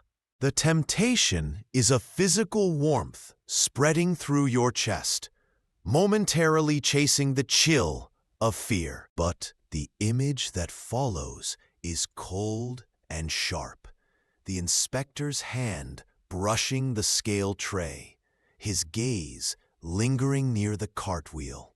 The system sees everything. Eventually, the warmth curdles into dread. Quirky tidbit, merchants whispered of debt demons, invisible spirits drawn by financial worry, who sat on sleepers' chests, causing nightmares and stealing breath. Utter nonsense, yet the pressure on your ribs feels real enough. Your thoughts drift, unbidden, to the roads. Master Bo's sun-leathered face, the weariness etched deeper than the lines.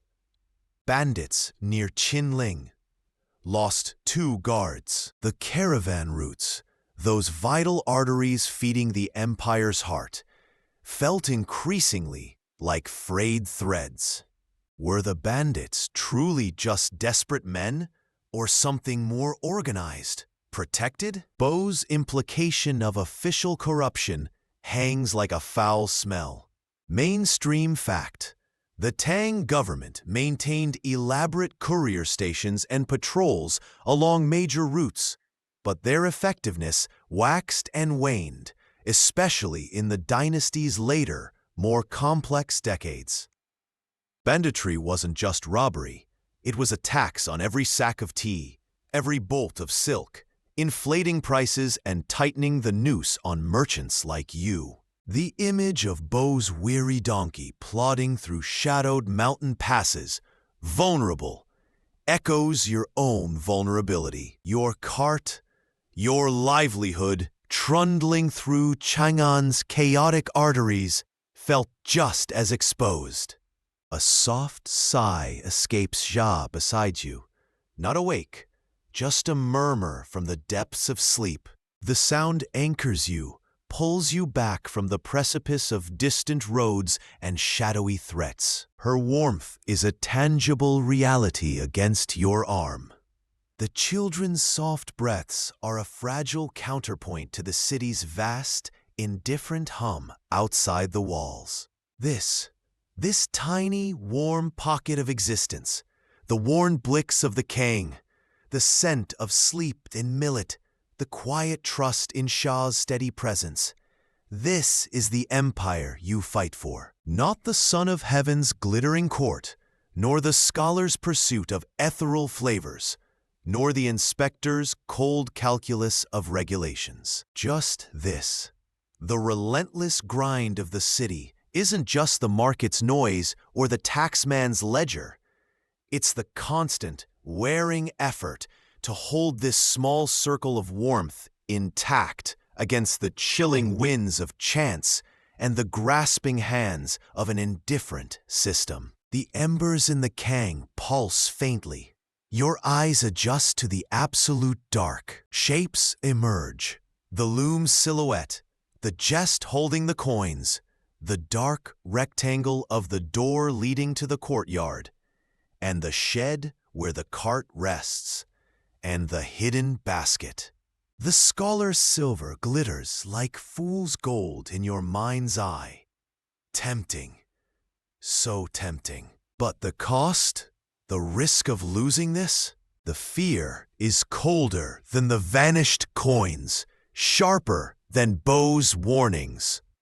You think of Bin's quiet question about sinking boats. Your own little boat feels fragile tonight, tossed on currents of debt and scarcity, threatened by submerged rocks of corruption and the lure of dangerous shortcuts.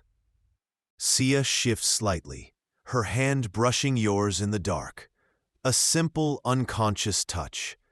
It's a lifeline.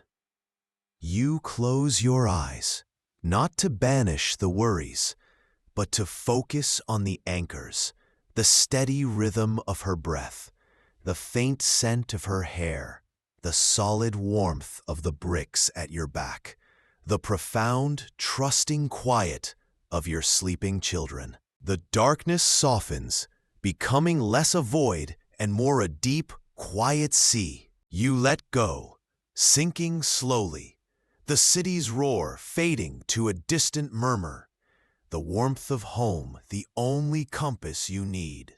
The last conscious thought is not of silver or tea, but of the tiny rhythmic pulse in Xia's wrist beneath your fingers, beating steadily against the vast, indifferent night.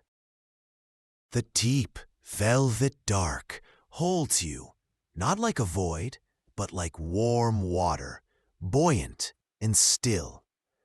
The frantic churn of thought, silver coins and bandit roads, tax ledgers and coiled serpents hidden under carts, has finally quieted. The anchors held, Xia's warmth beside you, the solid reality of her hand still loosely clasped in yours, the slow, deep rhythm of her breathing, the quieter sighs of Mei and Bin, lost in their own dream battles and silent rivers.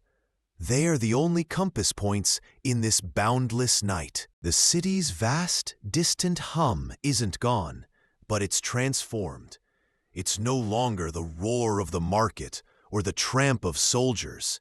It's the deep, resonant breathing of a slumbering giant, a lullaby woven from a million sleeping breaths. The creak of settling timbers in 100,000 homes, the faint, mournful call of the night watch drifting like smoke on the still air. All's well. The warmth of the Kang bricks has seeped deep into your bones, a slow, radiating comfort that loosens the last stubborn knots of tension coiled in your shoulders, your jaw. Your own breath begins to sync with Xia's, a slow in and a slower out. The cool air on your face feels clean, scoured of the day's dust and fish stench, carrying only the faintest whispers of wood smoke and night-blooming jasmine from some unseen courtyard nearby. Historians still argue about the quality of Tang's sleep. Was it deeper, more restorative? In a world without artificial light and constant digital clamor?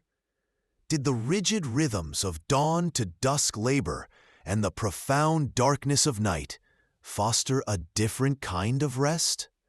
Lying here, feeling the sheer physical weight of fatigue lift, replaced by this liquid heaviness, you suspect they might have known a depth of rest modern souls chase in vain. Quirky tidbit: wealthy Tang households sometimes employed pillow books, not for reading, but filled with specific herbs like cassia or chrysanthemum, believed to induce peaceful dreams and ward off nighttime disturbances. Commoners made do with simpler charms: a sprig of mugwort tucked under the sleeping mat, a specific river stone placed near the head, or simply whispering a protective verse to the stove god before banking the fire. You have no pillow book, no sacred stone. Your charm is the warmth beside you, the quiet within these walls. The embers in the Kang pulse their final, dying constellations, each glow softer, redder, lingering less. They cast no light now, only a memory of warmth on your back. Shapes in the room, the looming shadow of the loom, the chest holding the day's meager copper harvest, the dark rectangle of the door, soften, blurring at the edges, losing their daytime sharpness, their demanding presence. They become mere suggestions in the dark, familiar landmarks dissolving into the gentle tide of night. You feel yourself drifting, not falling, but settling, like fine silt in a still pond. The careful boundaries of your body, the ache in your feet from standing all day, the grit behind your eyelids, the familiar weight of your limbs begin to soften, to blur. The warmth isn't just against your back now. It's pooling within, a slow golden syrup spreading through your veins. The rhythm of breath, yours, Xia's, the children's, merges into a single, slow tide, rising and falling like the chest of the sleeping city itself. Thoughts don't cease, but they change. They lose their sharp, worrying points. They become images, soft and fleeting, the shimmer of steam rising from Master Wen's whisked jade broth, not as a reminder of lack, but as a beautiful, abstract dance of green and white. The creak squeak of the cartwheel, not a grating complaint, but a familiar lullaby sung by wood and iron. The scent of old Grumble's hay, sweet and dry, mixing with the damp earth smell of your tiny courtyard. The fierce, determined set of May's brow as she recounted kicking General Radish, a tiny spark of indomitable spirit glowing in the dark. The distant sounds weave themselves into the fabric of your letting go. The final, fading call of the watchman absorbed by the night. The soft hoot of an owl somewhere beyond the ward wall, a question asked of the moon. The rustle of a breeze too gentle to be heard by day, stirring the leaves of the struggling persimmon tree in the corner of the yard. The deep, contented sigh of old Grumble shifting in his straw. The city breathes. Your family breathes. You breathe. The darkness deepens, becomes absolute, yet it's no longer empty. It's a warm embrace. The warmth within you expands, filling the quiet spaces, dissolving the last remnants of the day's brittle shell. The specific anxieties, the price of gin, the tightness of the coin pouch, the road Beau travels, the scholar's dangerous whisper, the weight under the cart, they haven't vanished, but they've lost their hard edges, their demanding voices. They are simply threads.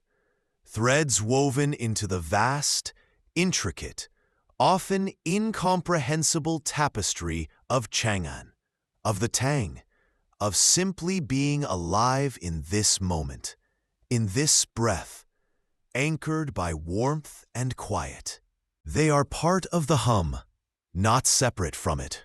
The pulse you feel now isn't just in Zhao's wrist, it's the slow, steady heartbeat of the night itself, resonating through the packed earth beneath the Kang, through the brick walls, through the very air, thick and still and sweet. Your consciousness isn't fading, it's spreading, dissolving into the warmth, into the rhythm, into the profound, velvety quiet that holds your sleeping family, your ward, your city, the watchful stars veiled by high, thin clouds. There is no effort left, no thought of dawn, of carts, of markets, of tea. Only this, the deep, slow tide of breath, the anchoring warmth, the gentle, relentless pull of the quiet, dark sea. The slow rhythm of the night deepens, wrapping around you like the softest silk. The warmth from the Kang is a gentle, persistent glow within, radiating outwards until your fingers and toes feel heavy and peaceful. Each breath you take is slower than the last, a deep, effortless drawing in of the cool, quiet air, and a sighing release that carries away the final, invisible grains of the day's dust. The city's distant murmur has transformed into a lullaby sung by the earth itself, the sigh of wind through unseen leaves, the infinitely soft rustle of a mouse in the thatch, the rhythmic chirp of a single cricket near the well, a tiny, persistent heartbeat in the stillness. Feel the profound weight of your limbs sinking into the supportive embrace of the Kang's warmth, as if the bricks themselves are cradling you. The boundaries between your body and the quiet room soften, blur, becoming one with the gentle darkness. Scent of the night air, clean and cool, carries faint traces of damp soil from the vegetable patch, a ghost of wood smoke from a neighbor's dying fire, and the simple, clean smell of the hemp sleeping mat beneath you. All the intricate threads of the day, the sharp tang of tea leaves, the cacophony of the market, the clatter of coins, the fleeting taste of celestial foam, the fierce warmth of your children's hands. They unravel now, not lost, but gently rewoven into the soft, seamless tapestry of rest. There is no need to grasp any thought, no need to solve any puzzle of tomorrow. The quiet holds you perfectly. The warmth holds you securely. The gentle rhythm of breath, yours, Cha's beside you, the children's soft sighs, is the only melody, a soothing song without beginning or end. Let the soft darkness behind your closed eyelids deepen, becoming a velvety expanse as vast and peaceful as the night sky above Chang'an. Feel yourself floating within it, utterly weightless, utterly safe, carried on the slow, deep current of the night's breath. The quiet is not empty. It is full, a deep well of stillness that cradles every worry, every joy, every memory, softening them into indistinct, comforting shadows. There is only this profound peace, this gentle surrender, this slow, sweet drift into the heart of the quiet dark, where the world softens, fades, and holds you in its boundless, silent embrace. Rest now, just rest.